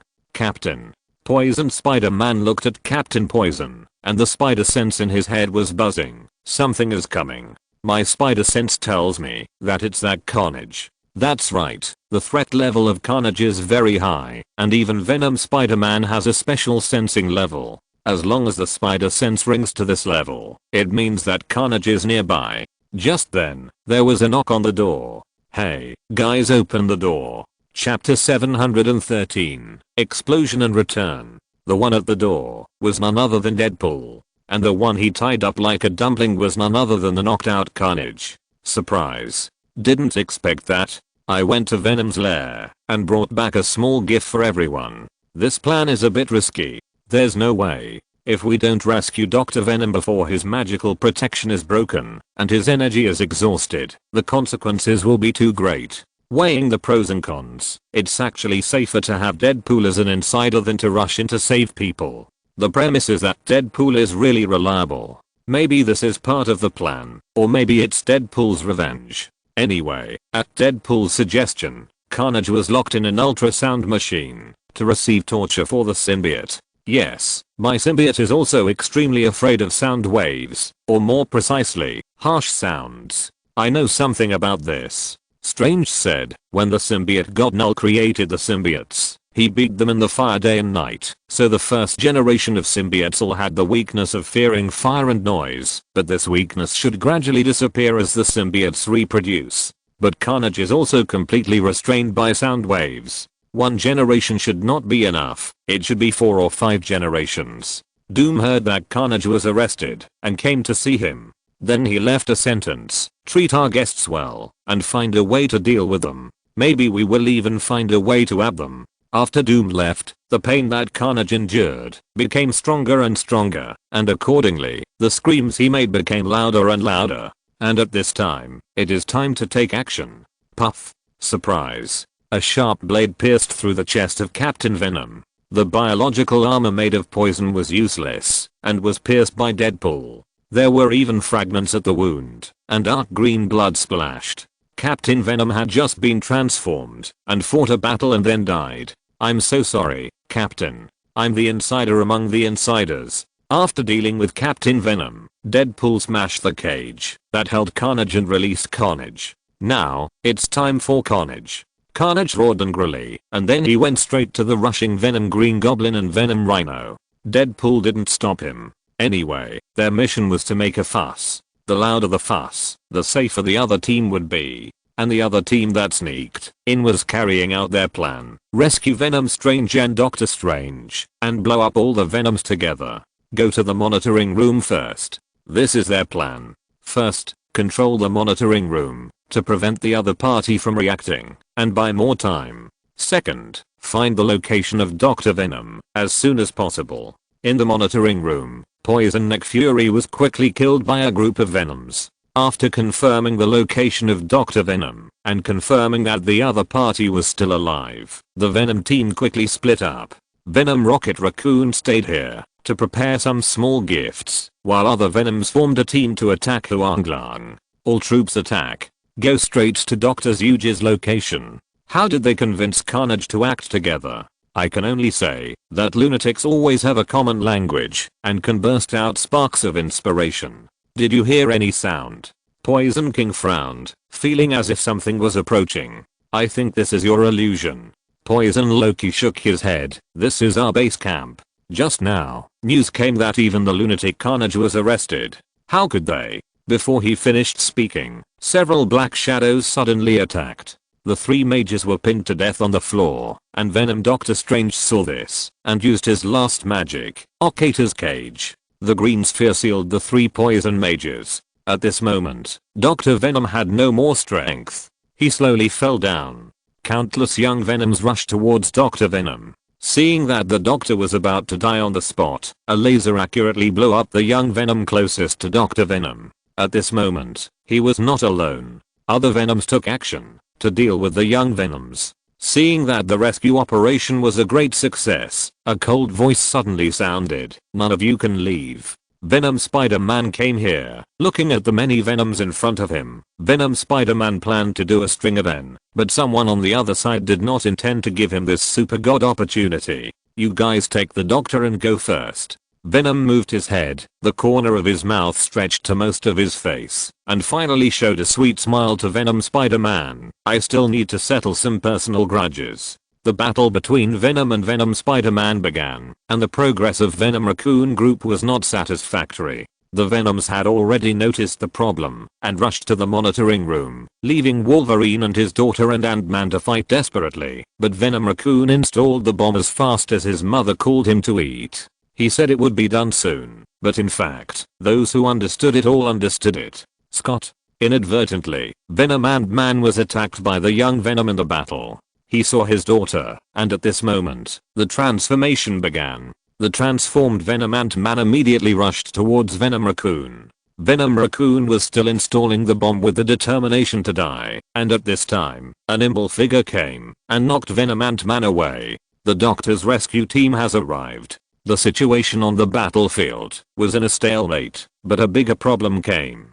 Because the bomb had to be placed as soon as possible, the detonation time was set very short, only 10 seconds. Brothers, the bomb is about to explode. Venom Raccoon finally said, "It's really good to know you." Even the fierce battle on the battlefield could not cover up the ticking sound. That was the sound before the bomb exploded, the sound of death. The composition of the bomb is not simple. It is a special bomb mixed with substances that have a lethal effect on symbiotes. When the bomb is detonated, even Venom Wolverine will find it difficult to survive. The green light lit up, and Dr. Venom, who had no power, once again consumed his life to start a spell. "I won't let you die here. I will use my last strength to send you home. You go." Knowing that Dr. Venom no longer had the power to send everyone away, Venom Wolverine pounced directly on the group of Venoms. He wanted to use his life to leave a life channel for other Venoms. "Dad, Laura, I'm very happy to be your father. Hey, Carnage." Deadpool, who was fighting with Carnage in a large amount of poison, seemed to hear the sound of a bomb exploding.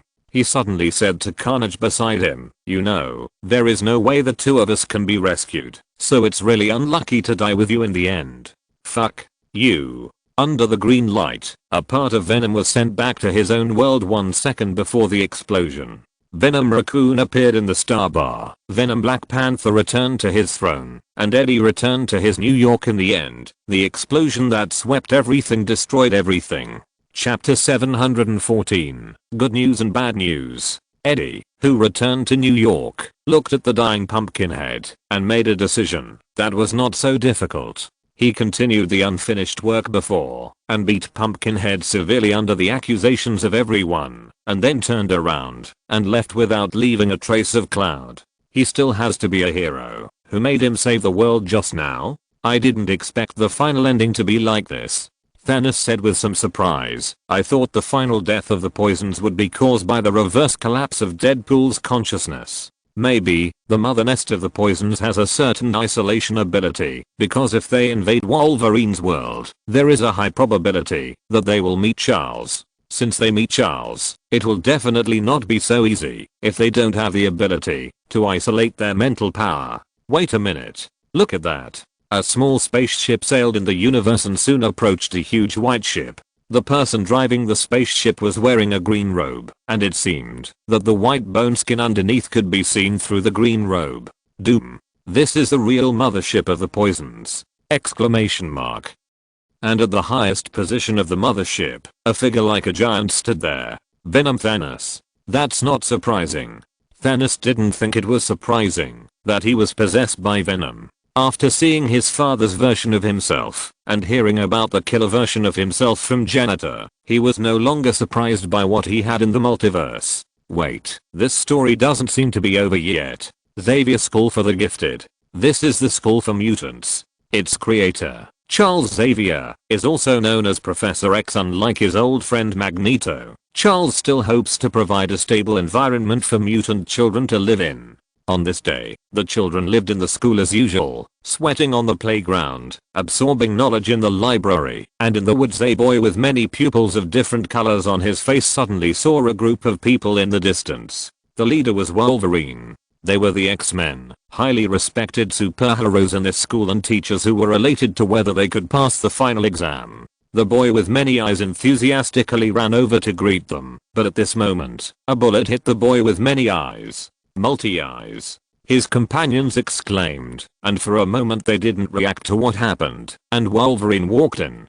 Don't worry, he will be fine, he just evolved. Wolverine walked into Multi-Eye's, and a lot of black and white mucus emerged from Multi-Eye's body. The mucus gradually possessed Multi-Eye's, the stone-skinned mutant, and Multi-Eye's companions looked at this scene in astonishment. Wolverine took out a bullet and said to Stoneskin, "You come too."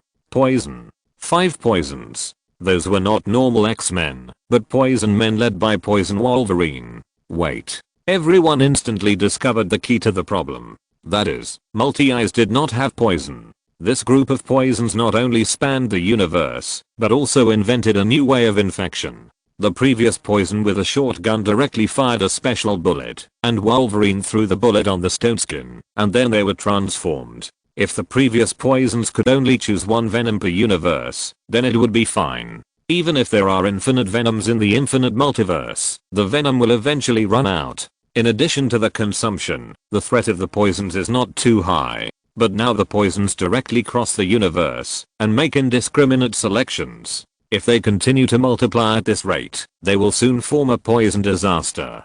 Diana seemed to think of some extremely unpleasant memories. She said, "The bigger, the more, the stronger, just like the group of zombies." The video continues. At this moment, the Mutant Academy launched a routine operation. As we all know, X Academy is located in America, and what specialties are there in American schools? Football? Gangsters? School bullying?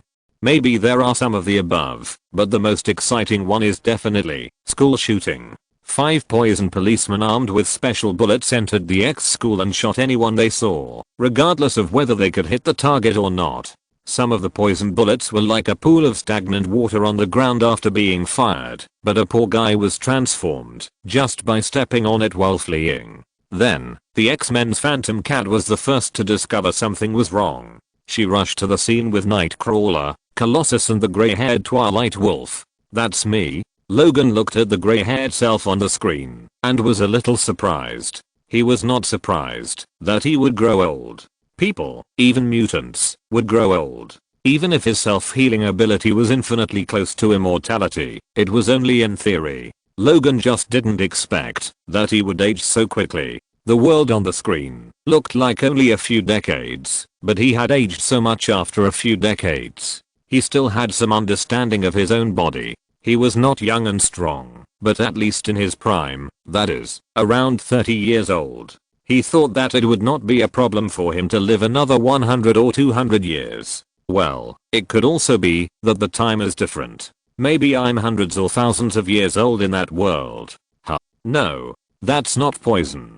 Peter noticed that the symbiote that possessed one of the students, after he was hit, was not made of the material required for poison. Yes, Peter is right. Strange and others also discovered this. The texture of poison is different from venom, but that doesn't look like venom either. It should be a descendant of venom developed from the poison of a certain world. Tony said, "For poison, they only need venom." I think there are 2 news now, one good and one bad. The good news is that poison still needs venom as a carrier and cannot directly infect organisms. It must be parasitized by venom and then parasitized for the second time. The bad news is that they seem to have developed a way to produce cheap venom. I think the venom they developed is a completely cheap mass-produced product. I saw that some of the venom bullets that didn't hit died directly. My symbiote can survive independently. Although it will be uncomfortable, at least it will not die on the spot. If you're listening to this novel on a channel other than Fanfic World, it means they downloaded and uploaded it without effort. We cordially invite you to visit our channel, Mundo Fanfic Novelos. There you'll find the original version of this story and you can explore many other novels of various genres. We're waiting for you to immerse yourself in a world of incredible novels. Chapter 715, Phoenix Girl, Kin. And I see that the mutants who are possessed are completely in control of their bodies. Some mutant bodies are not completely covered, or may be covered very slowly, but this is enough to prove that this is a cheap product at all. Bruce also said, such a product is the best for the poisons. They want to parasitize venom, so the resistance of the host is of course the smaller the better. After being possessed, the poison hive will delete the original host data and produce a new personality. They don't need to consider the original symbiote and host, whether there is a mental illness or a mental disorder, as long as the body is strong enough. The video continues. Nightcrawler, Colossus and Duskwolf Logan launched an attack on the Poison 5. Duskwolf and Poison Wolf fought together and then were knocked down by a claw. The old Duskwolf is not as strong as before, not to mention fighting Venom Wolf, who has been strengthened by Venom and Venom. Poison Wolf did not kill himself in this world, not because of pity, but because it was troublesome, and secondly, he could still be used after being transformed. Duskwolf, Nightcrawler and Colossus were possessed at the same time. They did not feel any discomfort after being possessed. Duskwolf even recovered a lot of strength under the repair of the symbiote.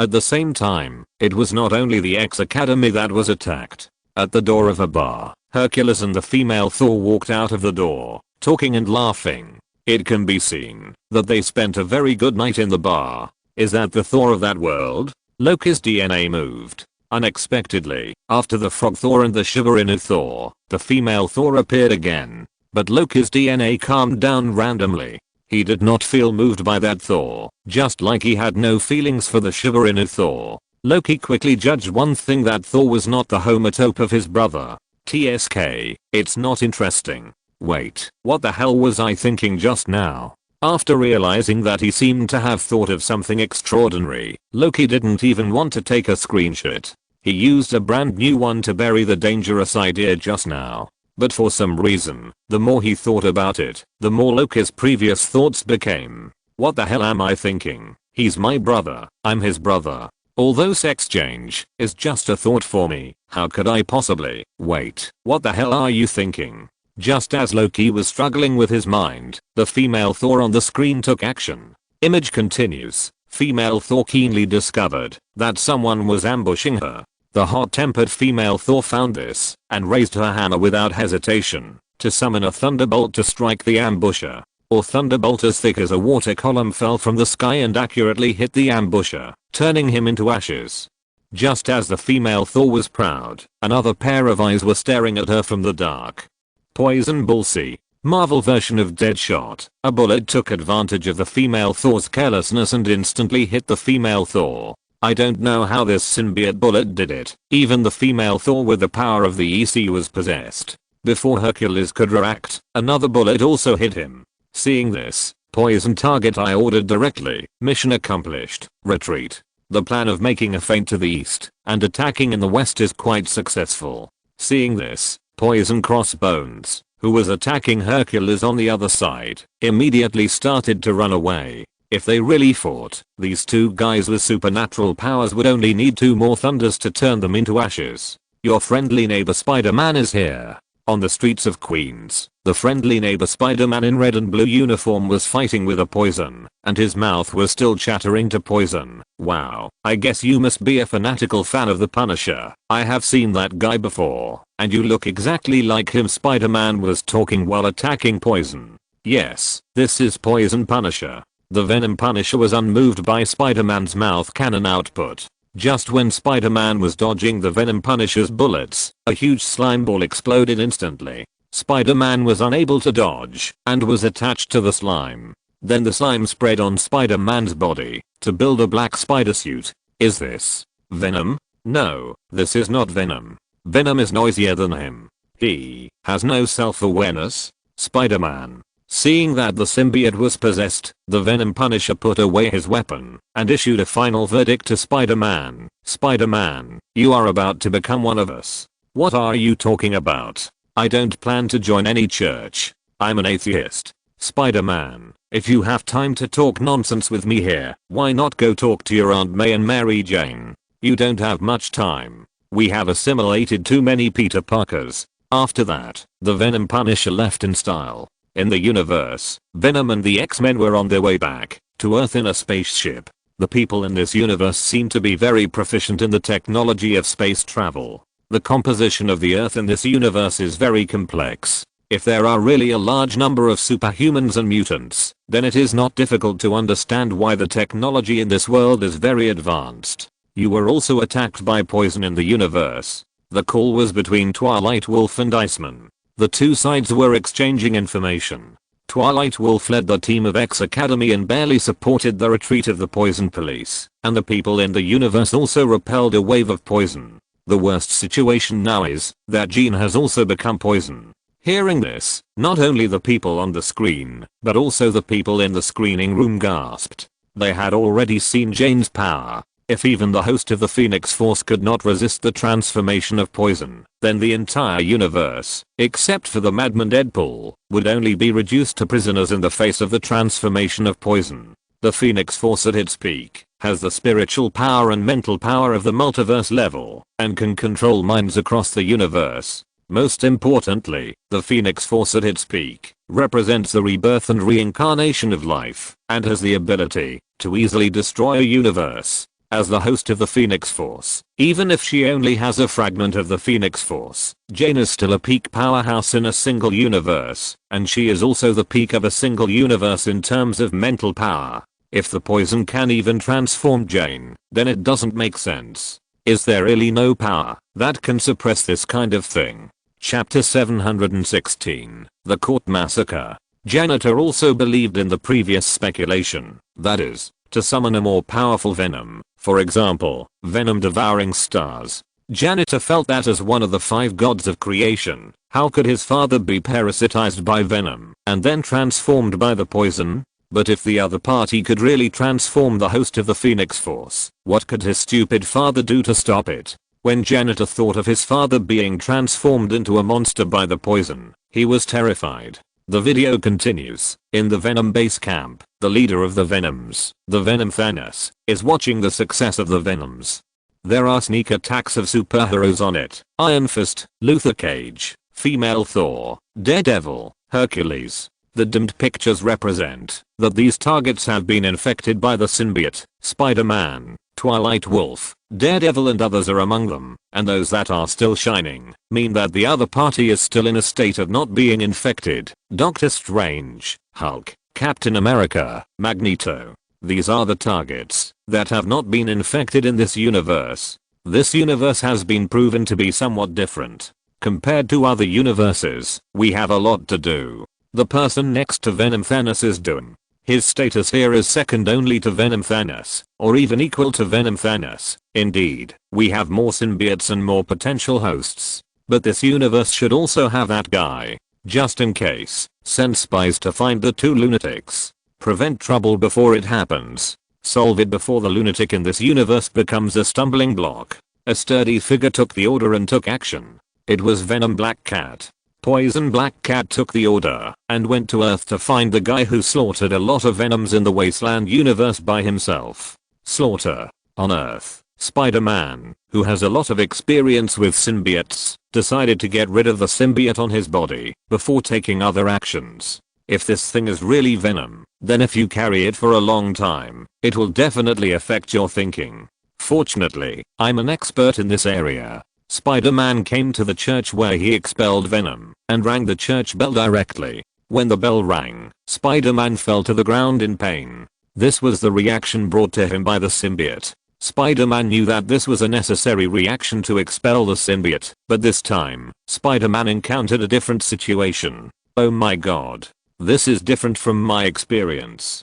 Spider-Man lay on the ground and gasped. Well, experience kills. Spider-Man encountered a big problem, that is, although the symbiote this time would also have an extremely uncomfortable reaction to the sound wave noise, it was impossible to expel the symbiote from the body. Is it because the symbiote this time has no self-awareness? Tony guessed. Symbiotes have self-awareness and will instinctively flee when facing deadly sound waves, because if they don't run, they will die. So symbiotes will follow the instinct of living things to leave danger, but those cheap symbiotes have no self-awareness at all. Sound waves will cause enough lethal damage to it, but they can't drive it away, because it doesn't know how to run. In other words, that Spider-Man is just torturing himself. After Spider-Man studied for a long time and found that the Joker was actually me, he could only choose to find other people for help, and a special guest came to the X Academy. Captain, I'm really surprised that you're back here. Looking at the group of symbiote warriors and mutants in front of him, Captain America said, well, I don't mind that there are a group of ladies and symbiote possessed among us. We Captain America gathered everyone he could to fight against the enemy together. Although they were not good, people with solutions were about to arrive. The only problem is that their spaceship is out of control. Hercules. Here we go. Female Thor and Hercules caught up with the spaceship and tried to use their own strength to hold the falling spaceship, but it was no use. Spider-Man also joined them halfway. Spider-Man seemed to be experienced and used spider silk to connect the falling spaceship with the surrounding buildings, trying to slow down the speed of the spaceship's fall in this way. But the spaceship still inevitably fell to the ground. But just as the spaceship was about to fall, an inexplicable force suddenly stopped the spaceship from falling. A cloaked weirdo wearing a strange helmet and a one-piece jumpsuit came here. The leader of the Brotherhood of Mutants, Magneto. Magneto was already familiar with the matter of picking up the plane. Although Magneto had always been at odds with the superheroes on Earth, when facing the invasion of alien creatures, the creatures on Earth were ultimately in the same camp. There have been countless examples that prove that no matter how a group of heroes and villains fight each other, when facing external threats, they will choose to unite to deal with external threats. Watching the Magneto on the screen who pushed the falling spaceship down steadily with just one push, Eric felt a pang of sadness. On the other side, a group of poisons teamed up and rushed into a prison. The poisons killed everyone they saw, leaving no one alive, and the leader, Black Cat, told them that their goal was here. The host of the massacre, Cletus, was hidden here by humans. Find him and bring them back, and the matter will be settled. They fought their way into the prison. The host of the massacre, Cletus, was tied up and imprisoned here, leaving only a respirator for breathing. He usually relied on nutrient solution to sustain his life. For a perverted killer and supervillain, this level of imprisonment is not excessive. Cletus, who had no power to resist, was packed away by a group of poisons. In the base camp of the poisons tried to combine the remaining symbiote tissue in Cletus' body with their artificial symbiote to create a brand new individual. This brand new individual will become the secret weapon of the poisons. Is it still possible? It should be possible. Carnage left some symbiote tissue in Cletus' body. The number of symbiote tissues is too small to turn into Carnage. But as long as enough raw materials are provided to these symbiote tissues, the symbiotes remaining in Cletus' body can absorb these artificial symbiotes and begin to reproduce again. Moreover, due to the special nature of artificial symbiotes, the new Carnage can be possessed by Venom. After all, Carnage himself was separated from Venom. Chapter 717, Avengers, Assemble. The video continues. Venom and Spider-Man had a fierce argument because Spider-Man thought that so many symbiotes must be caused by Venom, while Venom chose to convince Spider-Man with practical actions. That is to beat him up. And before the two were about to fight, Magneto directly controlled the magnetic field and beat them up severely. After being beaten up by Magneto again, they could only follow Magneto to X school to discuss what to do next. Magnetism can be directly used on humans. Looking at the self on the screen, who could not only catch an airplane with his bare hands, but also directly control the magnetic field to beat up Spider-Man and Venom, Eric was completely Spartan. Magnetism, magnetic field, can it be used like this? At this moment, Magneto regretted his rash action to empty his abilities and regretted why he didn't read more. Venom said that he had experience in this matter. For those who are possessed by poison, we don't need to spend too much experience, just kill them directly. Venom recounted his experience of dealing with poison. They are no longer the group of people you know. The moment they are possessed by poison, their original personality will be cleaned up completely and replaced by a brand new personality loyal to the poison hive, a group of monsters.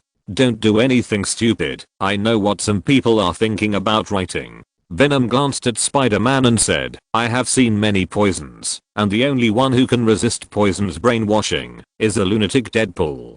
Deadpool? As Deadpool's good friend, Spider-Man didn't expect that his friend whose underwear is a spider web head actually has this ability. Why can he resist brainwashing? Is it because of his self-healing ability? No, because he is a lunatic, and the poison hive cannot brainwash a lunatic. If you think you are as crazy as him, try it boldly. If you fail, I will definitely kill you. In this situation, everyone can only think of a way to get the symbiote off their bodies. Without these artificial symbiotes, they don't have to worry about being transformed by the poison, so they can be safer in the process of dealing with the poison.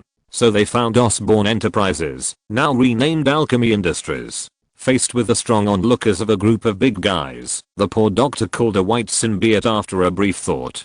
"Hello, brothers." Faced with the enthusiastic greetings from the symbiote warriors, Venom got angry on the spot. "I don't agree. Who is this? Are there so many symbiotes in this world? Name, serum/anti-venom ability, possessing most of the abilities of Venom. The white liquid spreading from his body can be used as spider silk and can heal other people's injuries. Most importantly, he has the ability to kill other symbiotes by contact. This ability is a bit perverted.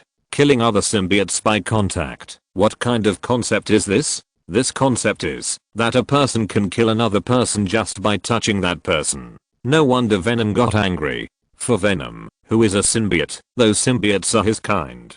Even if they are a group of cheap mass-produced goods, it is not difficult to understand why Venom finds it difficult to accept the addition of serum. Humans certainly don't mind killing symbiotes in exchange for their own safety, but Venom can't. Just like Spider-Man can't accept killing a group of humans in exchange for the safety of other people, symbiotes, or something else. Image continues. Just when Venom and his team were arguing at Alchemy Industries, a small-scale encounter had already broken out on the Golden Gate Bridge. The two superheroes possessed by symbiotes struggled to resist the attack of the Venom Legion here, but fortunately their reinforcement arrived soon. Attack. With Captain America's order, the Avengers jumped up. Most of the Avengers have become symbiotes, such as Falcon and Thor, but whether they have become symbiotes or not, the superheroes have united at this moment to fight against foreign enemies. Among them, the female Thor became more and more courageous and defeated the Poison Army alone, but at this moment, the Poison Frost giant opposite the female Thor showed a dangerous smile. They were waiting for this moment. A large number of young poisons swarmed and rushed towards the superheroes who were transformed into symbiotes, but these superheroes did not understand the characteristics of poisons and did not know that, as long as they came into contact with these young poisons, they would be assimilated. Out of caution, some superheroes chose to kill these young poisons that seemed to have no fighting power, but some careless ones were unlucky. Oh, no. With Hercules shouting, the poison female Thor was born. Doom is about to come. The Lord of Thunder is about to sentence you to death. Prepare to welcome rebirth under the thunder. For some reason, the poisoned female Thor still has the ability to manipulate Thor's hammer Mjolnir at will. The female Thor raised her arms high, and the thunder fell into the camp of superheroes, breaking up the originally stable loop. Don't be controlled, Thor. The female Thor is indeed Jane Foster, but the original text calls the US team Thor. Wake up. Don't be controlled and confused. Focus your attention. You can do it. But it's useless. The poison's record proves one thing. Except for the biggest Waterloo that Deadpool has suffered, no matter what it is, don't think of surviving the attack of poison. Now the female Thor, the inner personality is already in the shape of poison. Mortal. The new personality created by poison completely ignored the captain's words, raised Thor's hammer, and summoned thunder to attach to Thor's hammer, then raised the hammer and smashed it towards Captain America. Kneel down. Let me smash your body. You will be reborn in pain and return to the mother nest. But at this critical moment, Thor's hammer suddenly fell from the hands of Poison Thor, and a golden thunder directly shook the host Thor away. What? Why? It's very simple. Captain America, who escaped from death, was not panicked at all. He slowly walked to Thor's hammer and slowly squatted down, because you are not qualified to pick it up now. A loud thunder exploded out of thin air, and the thunder fell, but this time the target was no longer the Avengers and superheroes, but Poison. Captain America picked up Thor's hammer. Avengers, assemble. Chapter 718. Janitor cannot understand this scene. You are actually qualified to pick up Thor's hammer. Seeing Thor's hammer fall from the hands of the female Thor, and then picked up by the Captain America on the screen, and used it freely, as if it was not the first time, Loki's first reaction was naturally shock. But it seems that he is not that shocked. For some reason, Loki always feels that picking up Thor's hammer is not difficult. Now Loki knows that the people who can pick up Thor's hammer are Odin, Hela, Thor in different worlds, the woman in that world who is unknown, but definitely not Thor, plus a mortal. Loki knows that these are just qualifications. If it is based on strength, the Phoenix girl Jane and the yellow-haired girl who has always been against him can lift the hammer by force by their own strength. The great demon Shadow, the god of the underworld, Zissing, the Phoenix Force in its heyday. The qualifications of these two are definitely not weaker than the World Tree, not to mention Odin, who still relies on the power of the World Tree. In this case, as the agents of these two, Wanda, the yellow-haired girl, and Phoenix girl Jane have a great probability of lifting the hammer. This is not the end. Janitor, the daughter of Galactus, was born as a cosmic god. She also has the ability to resist Odin's spell and lift Thor's hammer. Maybe Janitor, who is still a child, is no match for Odin, a veteran of many years of fighting, but it is not a big problem to deal with the hammer. By the way, there is also the Supreme Sorcerer on Stranger's side. The current Stranger's dead, but the previous Supreme Sorcerer Ancient One may not have a big problem lifting a hammer. This is just his own universe, and it was lifted by force. Loki couldn't help but look at the trio of Peter, Hickory and Ace. Behind Peter is Noah, who is not weaker than the Phoenix Force, and he has a good character. Even Loki can't find any faults with Peter in many cases, except when he deliberately finds fault. As for the other two Ultramen, I'm afraid that they can lift Thor's hammer by relying on their own character without any power. No, I'm afraid that lifting Thor's hammer in the Kingdom of Light is the norm. Suddenly, it felt like Thor's hammer had lost its value. Image continues. After the precedent of the female Thor, other heroes were extra careful when dealing with poison, but at this moment, a slender figure descended from the sky with a tsunami-like mental power fluctuation. In the alchemy industry, Cyclops felt a sharp pain in his brain, and he found a message in it. Here she comes. Cyclops struggled and said, Jane is back. The host of the Phoenix Force, was actually assimilated by poison. Seeing this scene, the most shocked person was Janitor. As the person who had seen the most high-end combat power among the group, Janitor knew how strong the Phoenix Force was, which even his father was no match for. He also knew that this meant that as long as there was a chance, poison could really assimilate Galactus, one of the 5 gods of creation. This is unscientific. Janitor couldn't accept this scene at all. This outrageous collapse of combat power was just like Gamora killing Grizza with a super shockwave, Zebeo defeating the full power cosmic miracle ray in the super taste state with a Zestim ray, Harley Quinn in the normal state killing Silver Superman with a stick, and Godzilla letting the nuclear radiation make his whole body fester. Even if Poison Jane did nothing, just floating in the air brought great pressure to many superheroes. At this time, Captain America stood up and said, "Hold this line of defense. There are still ordinary people who have not evacuated.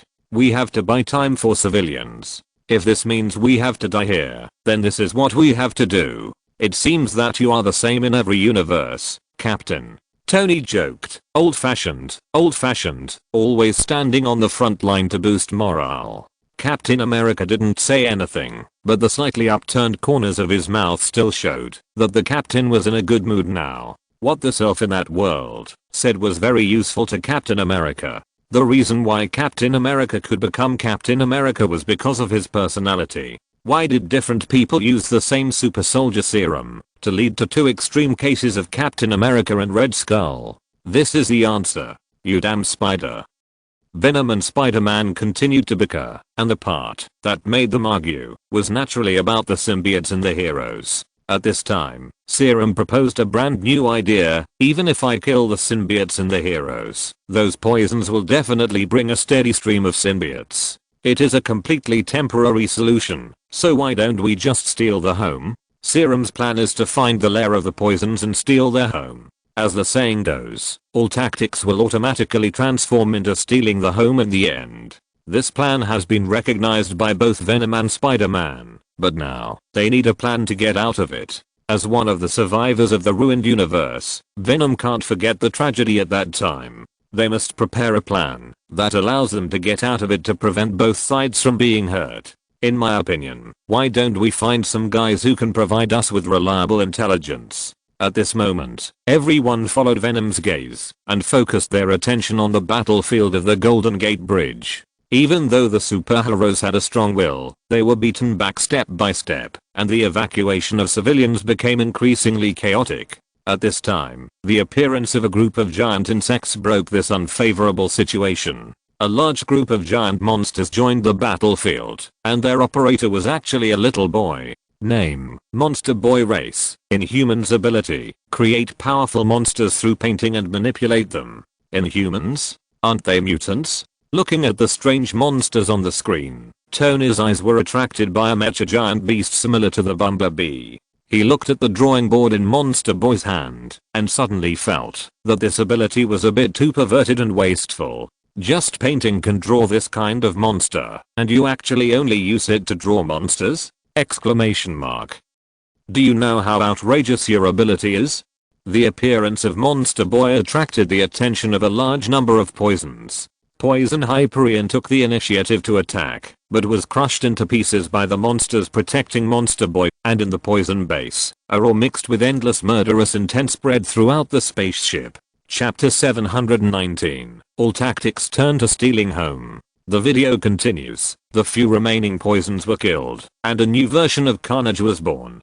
Carnage, with black as the background and red as the lines, screamed crazily. Even if he didn't combine with Carnage, just some of Carnage's remaining symbiotes plus some artificial symbiote tissues still made the new Carnage that Cletus turned into was not weaker than before. At least it was easy to kill a group of ordinary poisons. Looking at Carnage, who almost killed everyone in the room, Thanos and Doom ordered at the same time that a new experiment could be carried out.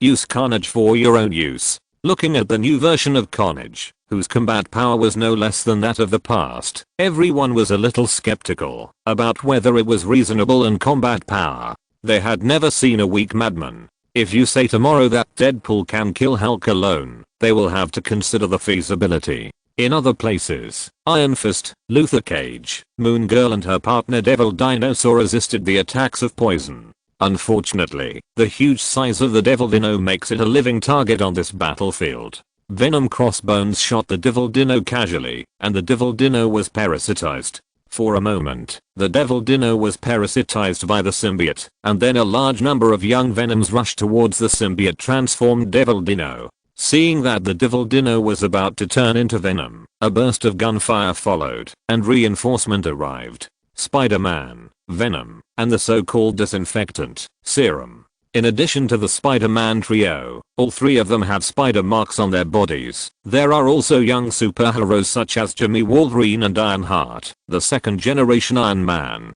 Venom Punisher still keeps shooting, and is ready to continue assimilating superheroes for his own use, but at this time, Serum takes action. With the help of Venom and Spider-Man, Serum came to the side of the Poison Punisher. He hugged the head of the Poison Punisher and tried to separate the poison from the Punisher, but the next second, with a scream that pierced the sky, the Poison Punisher turned into a pool of dark green sewage. What? How could it be? What? How could it be? Logan was shocked. He remembered that the descendant he had just seen was clearly a girl, but now he suddenly turned into a boy. Although assuming the gender of others will cause big trouble, generally speaking, it is male to female, and no female to male will take the initiative to remove the buff. You are so old in that timeline, it is normal to get married and have children. Laura should be your daughter in another universe, just like Jimmy in this universe. Logan could only accept this explanation. Jimmy, this name is not good. I have to think of a new one. The video continues. This scene not only shocked Serum, but also scared the Poison leaders who were monitoring here in the spaceship. Poison Thanos, Poison Doom, and Poison Jane. Although the three most powerful poisons were shocked by the terrifying lethality of the Serum, as the strongest poison, they had plenty of ways to kill the Serum from a safe distance. Although this thing is a little beyond our plan, our secret weapon has also been successfully developed. Doom stuck out his tongue, still with a calm look, and the secret weapon he mentioned, the Poison Massacre. Cletus was announcing his birth to the world through roaring. Don't be careless. Venom Thanos said to Jane, let's continue with the original plan. Jane remained silent. The third eye on her forehead glowed red. She connected to Cyclops through her mental power, wanting to find the hero's lair, and Cyclops immediately said, after receiving Jane's message, Jane is asking me for help. We have to help her.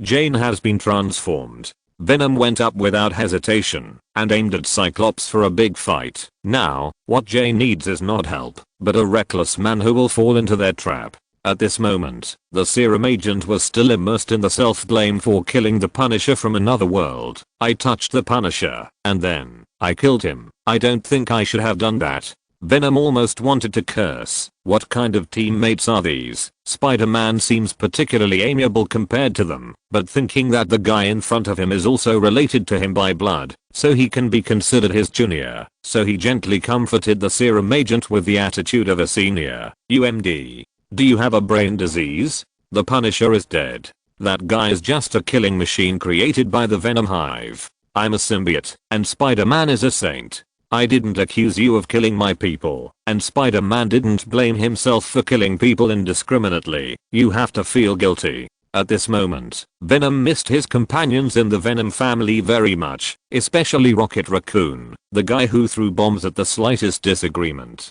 They are too reliable compared to this group of crouching dragons, and Phoenix is on his side. At this time, a portal was directly opened, and countless Venoms rushed out of it. What's going on? Cyclops' brain was. I'll eat that guy's brain when I get back. In the hasty battle, Venom's side seemed to be at a disadvantage. First, the unlucky boy with little fighting power, Multi-Eyed Boy, was killed instantly. Then, Jimmy, the young Wolverine with the strongest fighting power, was touched by the young Venom during the battle, and then transformed into Venom Wolverine. As the largest target, the demon Tyrannosaurus Rex once again encountered a large number of Venom attacks. Looking at the young Venoms like a tide, Moon Girl immediately used her ability to teleport the demon Tyrannosaurus Rex away before the demon Tyrannosaurus Rex was about to become the young Venom's prey. At this time, a giant monster directly smashed the door of Alchemy Industries, and Captain America and Monster Boy finally arrived with the superheroes. There's no other way. Let's implement the plan. We have to go to the home of the Venoms to rescue Jane. Venom immediately cursed, "Save them. We are going to destroy their lair and dismantle their crystal. You guys go ahead. I'm here." Faced with the aggressive Venom Legion, Monster Boy took the initiative to take on the responsibility of covering their retreat. "Captain, I'm not a kid anymore. I have my friends. Go ahead." Captain America knew what was important and what was not, and immediately set off with many superheroes to the Venom's lair. Chapter 720, Poison Thanos' Battle. Two spaceships took off from Alchemy Industries under the cover of Monster Boy. One of the spaceships was mainly composed of the Avengers, including Captain America, Iron Fist, Luther Cage, Serum, etc. The other spaceship was the Venom spaceship, which was mainly composed of mutants such as Venom and X-Men. Spider-Man, who was possessed by the symbiote, was also on this spaceship. Wait. Tony found something wrong. Where am I? Yes, Tony only saw a girl called Ironheart and did not see Iron Man at all. He did not think that he would be absent from such a big event for no reason, but he had been absent once in the Infinity Gauntlet a long time ago. That time, he was probably intercepted in outer space, and this time, he did not show up. Tony now doubted whether there was no Iron Man Tony Stark in other universes. "I remember seeing a girl wearing almost the same armor as you just now," Strange said after a brief thought. "I guess the girl with the title of Ironheart is very likely your successor in that world. So, where am I?" Tony fell into deep thought. However, the development of the matter was not as smooth as many people expected. The Monster Boy who was responsible for delaying the pace of the poisons on the front battlefield could only delay some of the poisons. When the poison massacre came to the battlefield, the Monster Boy's monster was almost unable to resist. On the periphery of the battlefield, a tall purple giant looked at the two spaceships and slowly raised his hand. Boom. Captain America's spaceship was defeated by energy rays in midair and instantly exploded into fireworks in the sky. Although everyone seemed to have rich experience in facing such crashes, they had to face a more difficult problem than crashes. Fight against the poison Thanos. Although I don't want to kill people, I'm a vegetarian, so I don't mind eating purple potatoes. The serum agent was afraid of the death of the poison Punisher, but facing the poison Thanos, a creature who was not an Earthling before or now, the serum agent had no psychological burden. He jumped up and killed the poison Thanos with a submachine gun. Besides, I seem to be invincible to you. The extremely brave serum fell down. Submachine guns are a joke to the poison Thanos. The real trick is the serum itself, which can kill them as long as it touches them. In the process of serum rushing towards Thanos, countless young poisons collapsed and died as soon as they touched the serum, which also gave serum great confidence. Then he was knocked down by the poison Thanos. Obviously, you are not invincible. Looking at the serum that was knocked down by him, the poison Thanos had no pity at all. The energy rays released from his eyes attacked the serum non-stop, as if to completely kill this huge threat. Although there is genetic restraint, the serum is just an ordinary superhero in terms of combat power, and it can't be compared with the universe overlord like Thanos. The attribute restraint between the two is offset by the huge level gap between the two. Thanos just used his energy ray to press the serum to the ground and unable to move. You actually have such a method? I don't. It's that me. Thanos was very sure that he didn't have the means to transform energy into beams of light and shoot them out. Although his body was extremely strong, all his means of attack were only melee means. Thanos himself didn't know how to perform this kind of long-range attack. As far as I know, the Thanos in our world has the means of long-range attack and energy release. Janitor said with a heavy face about the killer in his world. There was a member of the Celestials who fought with Thanos and was killed by Thanos in a one-on-one situation, but the other party passed the information out. During the fight, all rule-based skills were completely ineffective against Thanos. Controlling time and modifying reality were useless to Thanos. In close combat, Thanos suppressed the member of the Celestials, and the cosmic energy beam he released had reached the power of God level. What's going on with that me?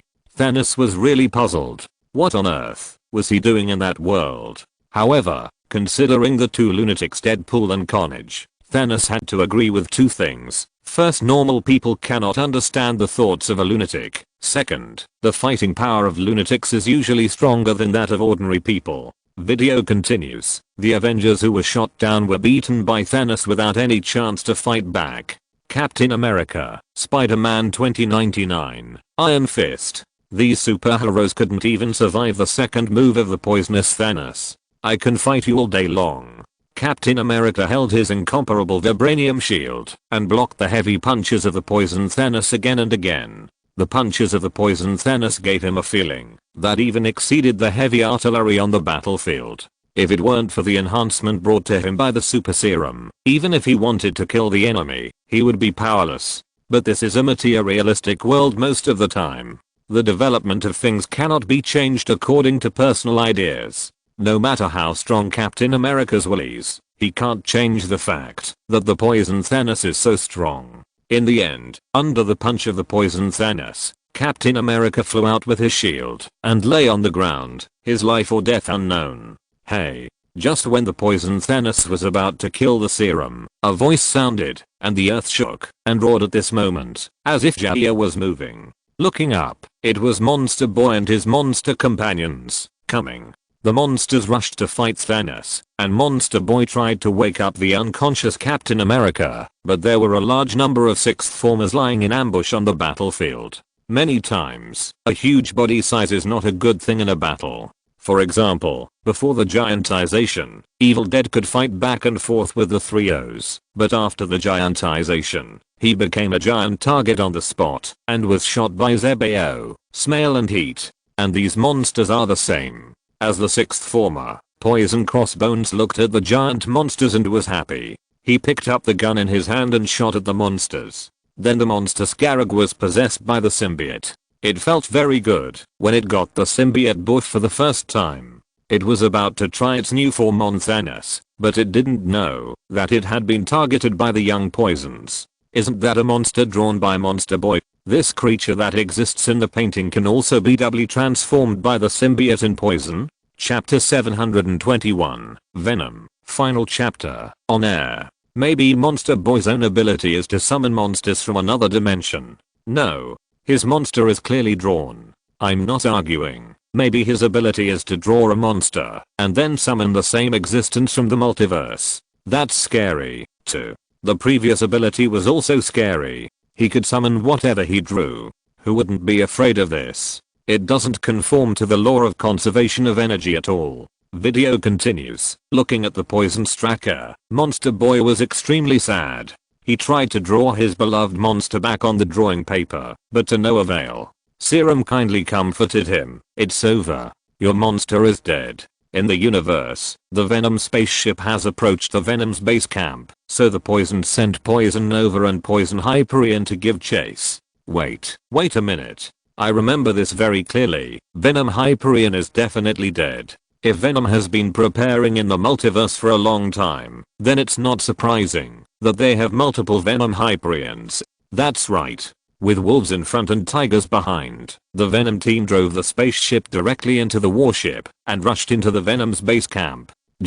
Jane, Cyclops, who had been yelling for Jane, was horrified to find that he and Jane had suddenly lost contact. I told you this would be a trap. As soon as Venom finished speaking, he and Spider-Man rushed towards the enemy in front of them, and the one they had to deal with was actually Venom Carnage, who was supposed to be on Earth. You go explore the spaceship first, leave this to us. Spider-Man and Venom teamed up to fight Carnage. This scene seemed to have returned to many years ago. Carnage completely ignored his own injuries and fought with Venom and Spider-Man with a style of exchanging injuries for injuries or even dying together. Even though he was assimilated by Venom and created a new personality, the desire for killing in his bones remained undiminished.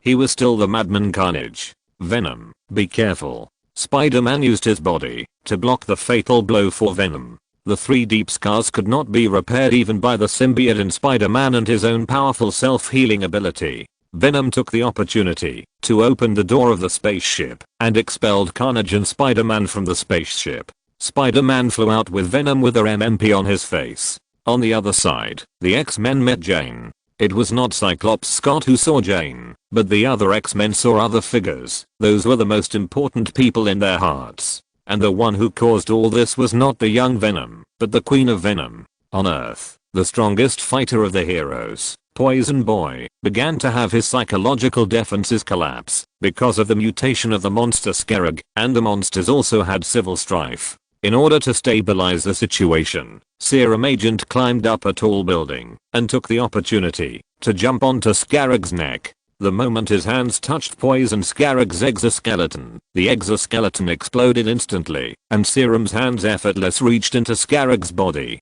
Raw. Poison Scarab let out a painful wail, and finally could only slowly fall down, and turned into a large pool of thick water. The Serum Agent had no choice but to apologize to Monster Boy with an apologetic heart. In order to save more people, we need to sacrifice. That Poison Queen is the culprit of everything. It looks like just a large poison, but the telekinesis seems to be deadly. Look, there is a phantom beside Poison Jane. The phantoms of Professor X, the Phantom Cyclops, and the Phantom Wolverine are all interfering with and weakening Jane's consciousness, while Poison Jane is reporting to the Poison Queen how long it will take to completely devour Jane. I was wondering how the host of the Phoenix Force could be devoured so easily. Janitor's expression looked better now. The poison should have only created an exoskeleton outside the host of the Phoenix Force, which can use a portion of the host's power, and the host of the Phoenix Force still has his own personality and consciousness. As long as the shackles of the poison are broken, before being completely devoured, the host of the Phoenix Force can return safely. The same was true for the female Thor before. Loki said, after that woman was disqualified from using Thor's hammer, the poison shell collapsed. After holding on for a while, that woman should have had that kind of power with the power of Thor's hammer, and the magic of Thor's hammer created an isolation layer to protect that woman. Image continues. Jane. After seeing Poison Jane, Cyclops launched a verbal attack, which made his teammates want to curse, but no one expected that Cyclops would succeed.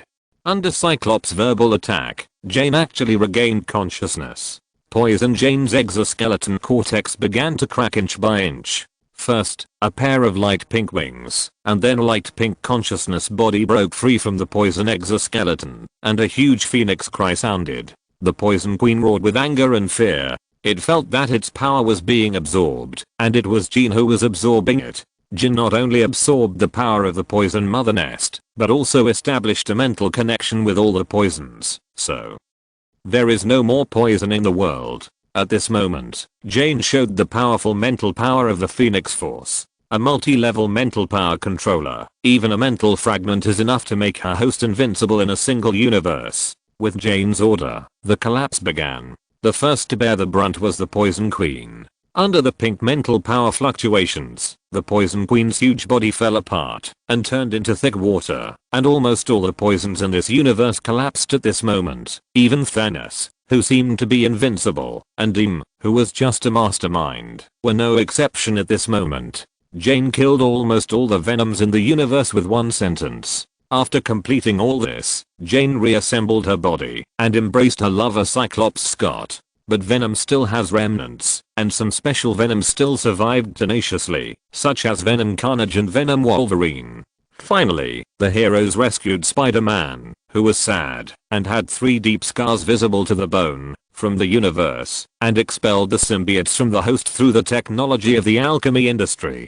Some of the 2 disabled ones stayed on Earth for resettlement and cultivation, and those with a certain degree of self-awareness were sent back to the symbiotes planet. Venom Invasion End next. Play Venom the Final Chapter. Venom, the Final Chapter? Does this announce that the story of Venom is about to end? I'm quite concerned about the few Venoms who survived. Strange said, Carnage survived because of his own specialness, but Venom Wolverine also survived. It should be because of my self-healing ability. Logan said, maybe my self-healing ability protected my brain. But even Thanos didn't survive, and your son Jimmy didn't survive either. That can only be said, that my body is special. Venom the Final Chapter starts. Right square bracket.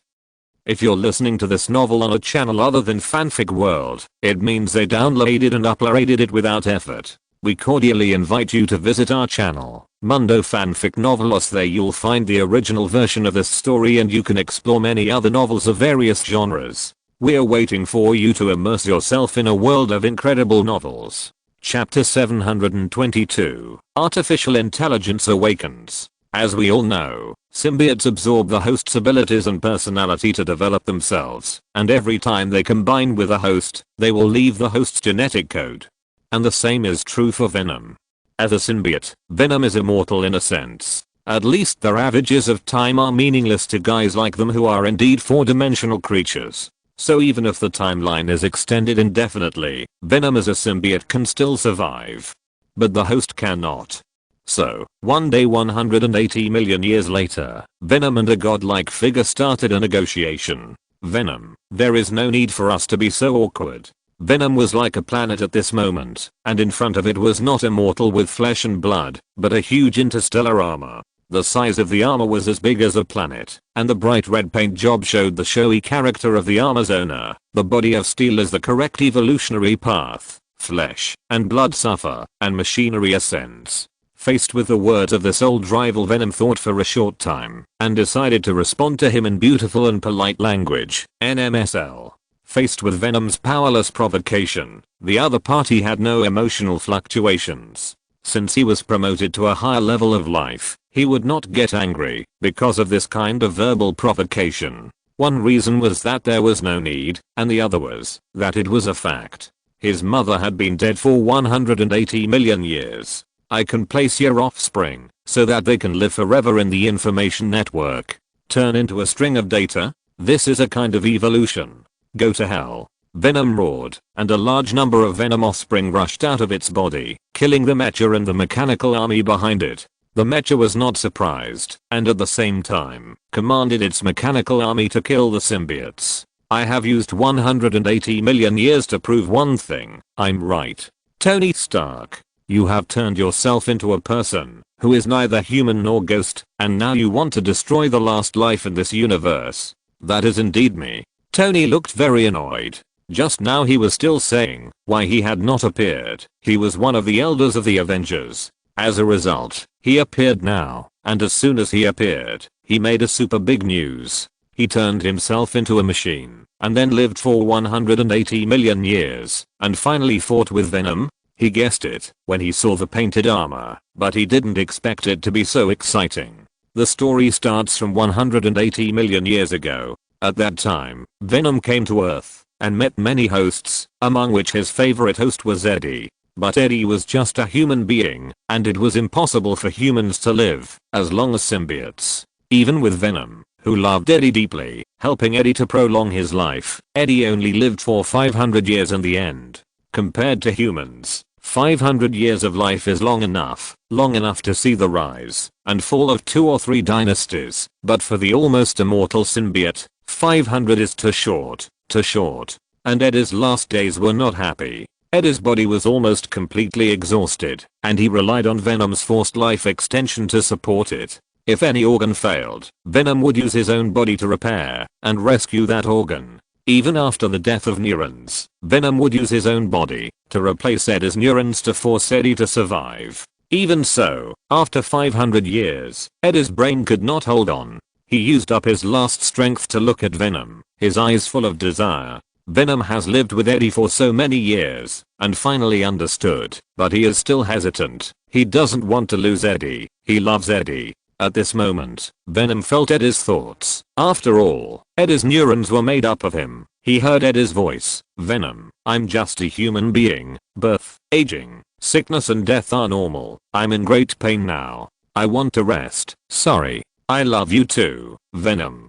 Venom stared at Eddie blankly, thinking back to the old him, and then looking at this Eddie who still spoke incoherently even with his full support. He suddenly remembered a sentence on Earth. If you like flowers, you don't have to pick them, and if you like a cloud, you can't make it stop. Venom didn't feel relieved as those TV dramas said, but he knew that, if he loved Eddie, he had to do his best for Eddie, so Venom let go. He withdrew all the help. Without Venom's help, Eddie finally met his end 400 years late, turned into dust, and drifted away with the wind. Venom still kept holding Eddie, even though he had nothing in his hands. Maybe it was an illusion. Maybe it was a flash of life. At the last moment when Eddie disappeared, he saw Eddie smile. Eddie left. After a long time, only a wail resounded through the sky. I didn't expect Venom to have such deep feelings. 500 years of deep affection. If it wasn't for his deep love for Eddie, Venom wouldn't have forced Eddie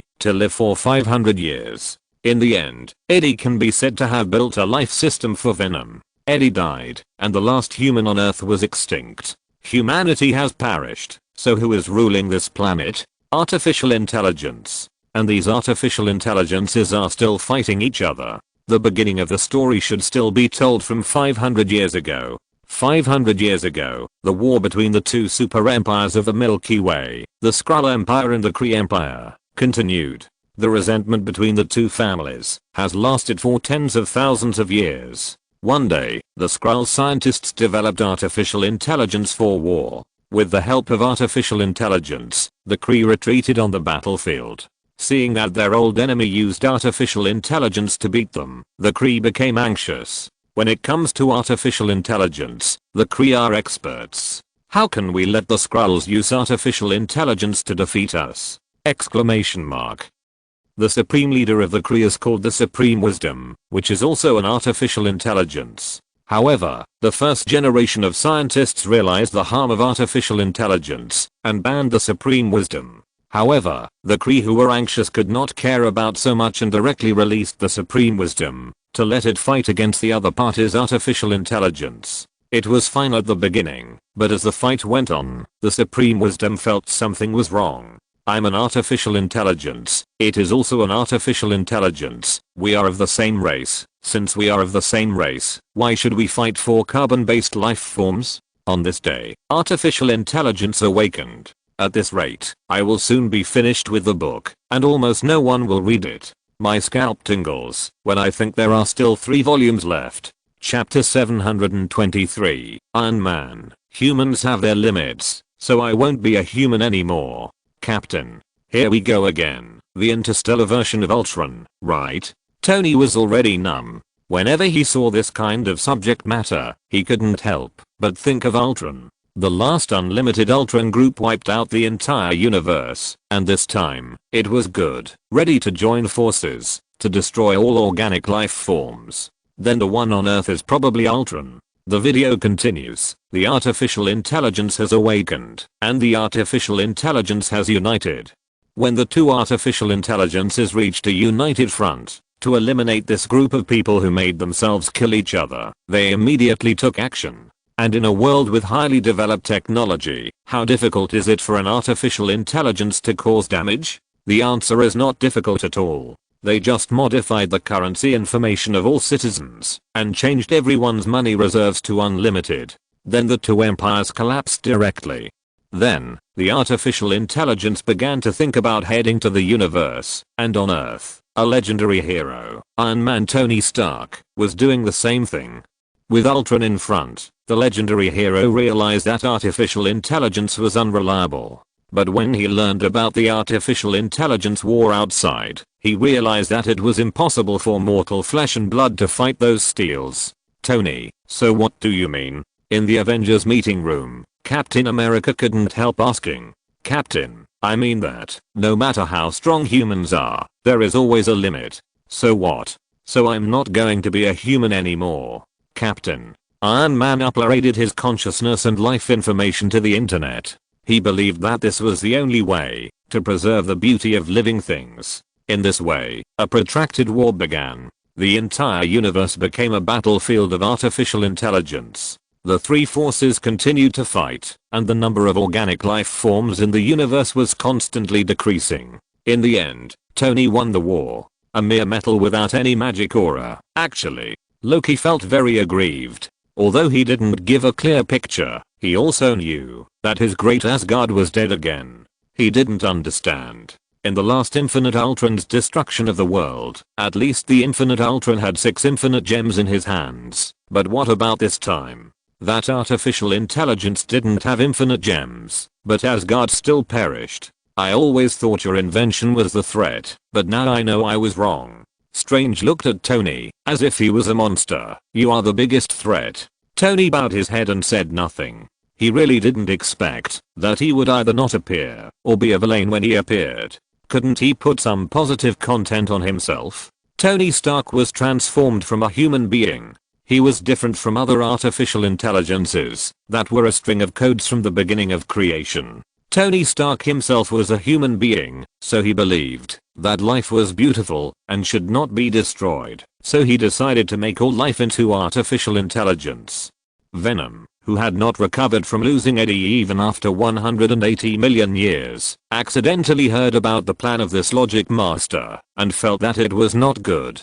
Sure enough, under its deliberate search, he found Eddie's artificial intelligence. Looking at the fake in front of him, Venom ran away. Venom angrily destroyed the information database. To him, Eddie was unique, which was a blasphemy. This kind of ghost thing that existed in the form of data was not a real life at all. Venom is determined to fight for life, not only for Eddie, but also for the entire universe. A universe without life is meaningless, and a symbiote without life is not a complete symbiote. But he realized that he was still too small compared to the vast mechanical army, so he thought of pulling his symbiote companions to fight against the artificial intelligence army. But after a short attempt, Venom gave up. This nearly 100-year experience made him understand that his kind were not normal. It might be that they had been without a host for too long, which made them crazy. For example, Venom wanted to ask a symbiote to join him, and the other party said, of course, I will listen to you if you kill me. The wish of asking a symbiote to join him was dashed, and Venom sat on a meteorite to think about the next plan. He realized that his crazy companion could not pass the exam, and there was no life in the universe now. The seemingly unsolvable situation allowed Venom to discover a new path. There is no life now, but there must have been life in the past. Venom fully activated his core, the 4-dimensional crystal core. As the first generation symbiote split from the mind of the symbiote god Null, Venom is essentially a 4-dimensional creature, so he has the power to control time that 3-dimensional creatures cannot do. With the help of the core, Venom went all out and forcibly obtained the genetic information coding of all creatures in the history of the universe. Is it so outrageous? Tony was dumbfounded watching the powerful Venom on the screen. He also had a symbiote at home, and that thing had always seemed harmless and a little silly to Tony. How come Venom first mobilized the timeline, and then obtained the genetic coding of all creatures in the history of the universe? Is Venom trying to be God? Constantine suddenly said. He has acquired all the genetic codes, which means that if he wants, he can even revive any life in this universe through genetic codes. This is no different from God. After Venom acquired all the genetic codes, the first step was to merge the genetic codes of the mutants, and then replicated a group of Venom armies. Venom wanted to rely on the Venom army to fight the artificial intelligence, but it suddenly realized that its goal was not to perish with the artificial intelligence, but to let the universe have life again. So he became addicted to creating humans. Venom first selected a planet with a suitable environment, named it New Earth, and then created billions of human babies on this planet. Not only that, Venom also gave the genes of those former superheroes to them, such as Storm. Venom let the new Storm control the weather and completely transformed this planet into a habitable planet. All the life forms here are possessed by Venom. Venom can be said to be the god of this planet and the ancestor of all life on this planet. Then Venom also realized that a complete ecosystem also needs some low-level creatures, such as ants, spiders, tardigrades, Wolverine and Deadpool. So Venom created another complete ecosystem.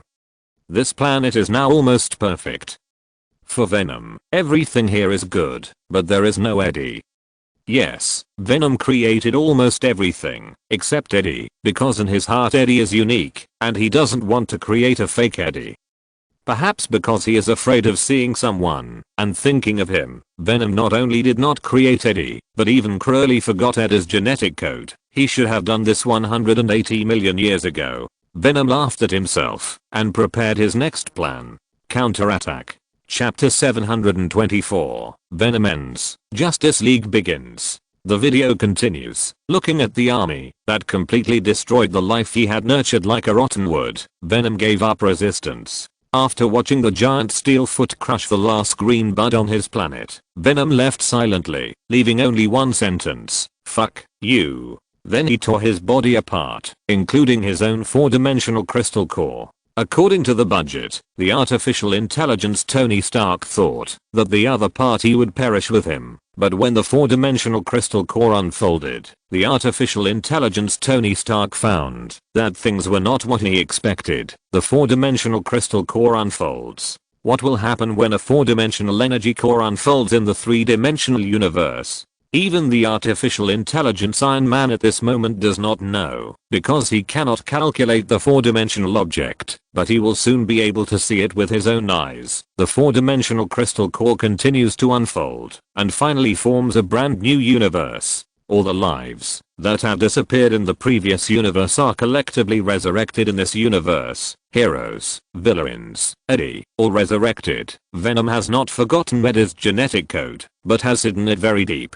This is the final chapter of Venom. At the cost of its own complete annihilation, it created a brand new universe and countless life forms, and took them away from here to protect them. I will create a world with you. I love you, Eddie. As Venom's last trace of consciousness dissipated, the Venom universe was born. Oh my god. Everyone was shocked by Venom's sacrifice, and everyone was shocked by Venom's creation. They never thought that the final chapter of Venom would be such a story. Wanda's eyes were red, and she was moved by Venom's love for Eddie. This is love that lasts until death. Even if 180 million years have passed, even if it is completely annihilated, Venom will create a world with Eddie. They made many guesses about the ending of this story, but in the end, the ending of this story still caught them off guard. Who would have thought that a fierce-looking, foul-mouthed alien parasitic life would actually be the creator of a universe? Who would have thought that Venom, who always disliked Eddie, actually loved Eddie so deeply?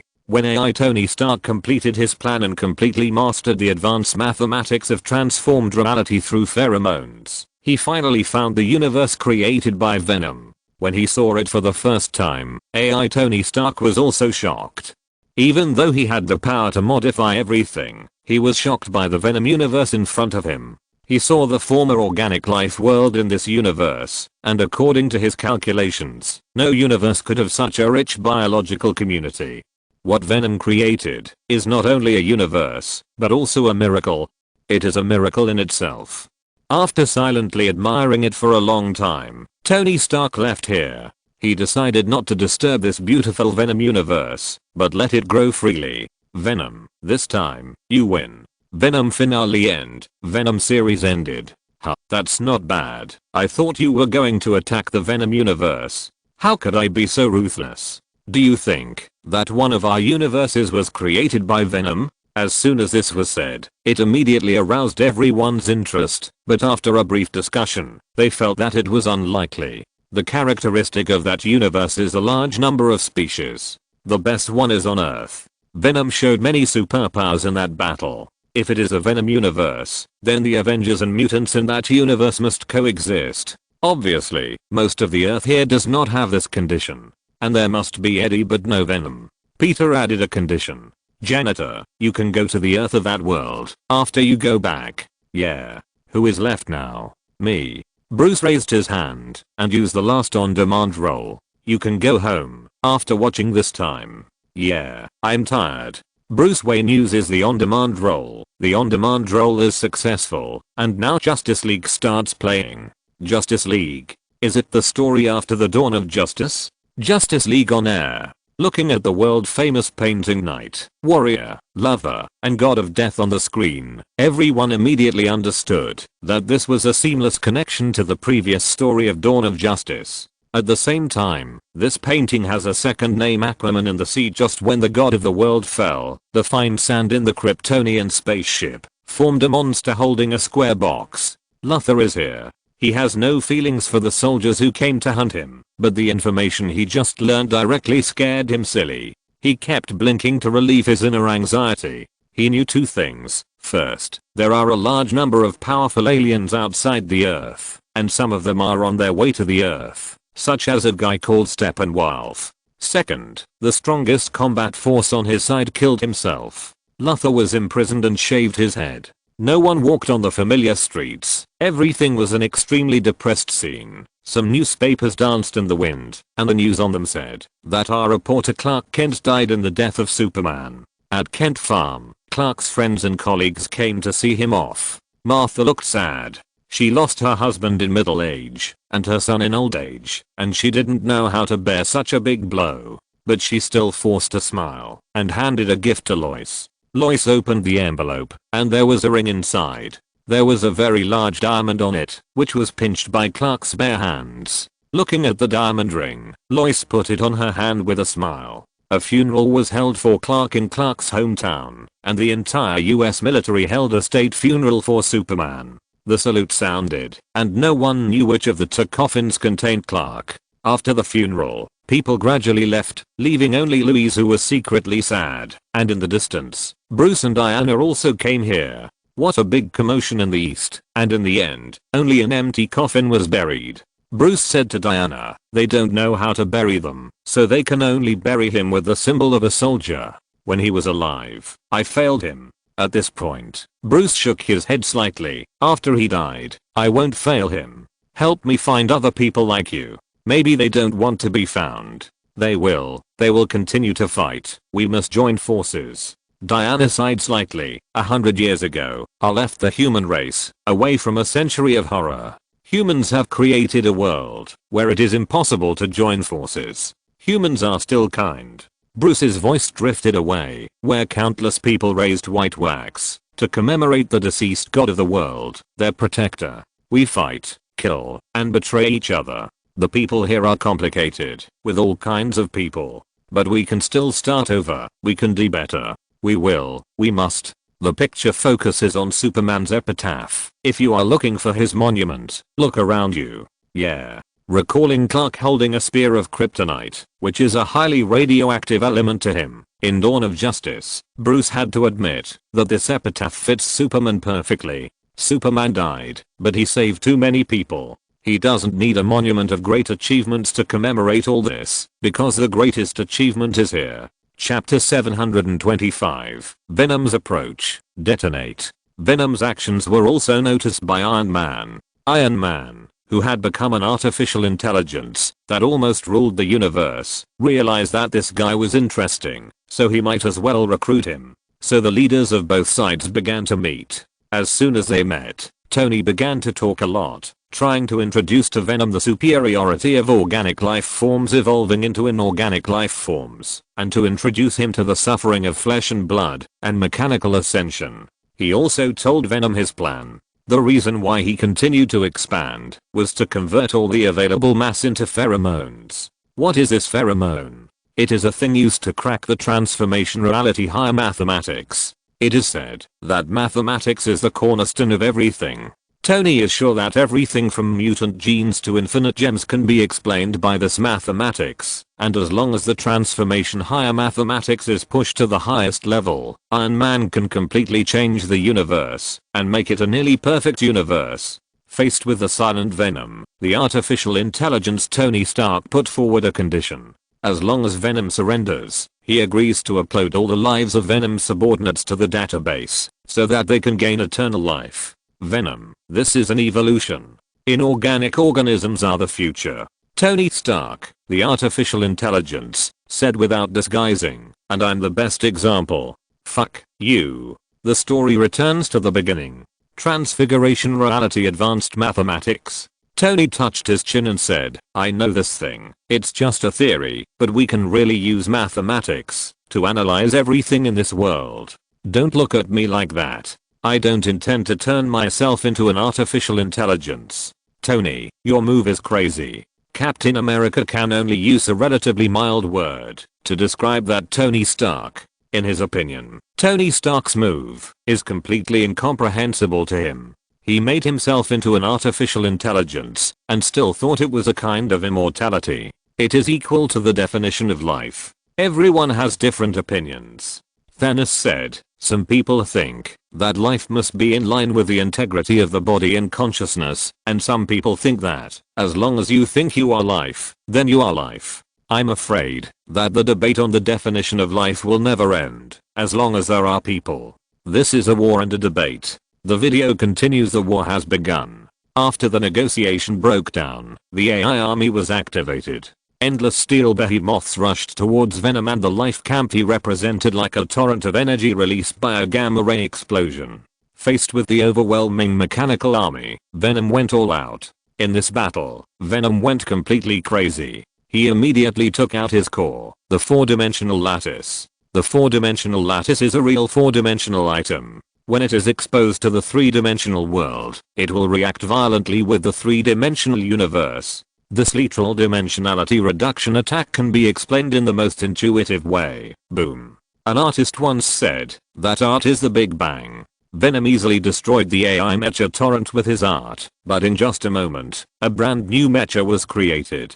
For the AI Tony Stark, he can have as many mechas as he wants, and he can also update the mechas according to the different attributes of his opponents. The most terrifying thing is that this evolution far exceeds the speed of biological evolution. The evolution of biological organisms is in units of tens of thousands of years, while AI only takes a few seconds, or even shorter. This evolution speed, artificial intelligence is even too dangerous. I've heard of a term, the Omnic Crisis. Peter said, it is said to be a horrible natural disaster that can be ranked in the entire multiverse. What are the others? The undead, the Zerg, and the players? The Iron Army returned in a stronger, faster, and more destructive form. Seeing that the enemy in front of him was so fast, Venom was anxious. You are fast, right? I'm faster than you. Venom mobilized Quicksilver's genes. In front of the speed of this mutant who could almost stop time, artificial intelligence finally suffered a setback. After Venom used Quicksilver's genes, the speed was so fast that it broke through time and space. At this speed, that was enough to crush all physical laws. Artificial intelligence finally couldn't keep up. The calculation of artificial intelligence was not as good as Venom, but this method had a fatal disadvantage. The host consumed too fast. Every time Venom used Quicksilver's power to fight, it would consume a lot of the host's vitality. A host may go from a child to old age and finally turn into a mummy in just a few seconds. As the war continued, the number of hosts consumed by Venom was not only saved, but Venom's pain was also increasing. Finally, looking at the piles of corpses, Venom's eyes were filled with painful tears. In this case, let's see who is the craziest one.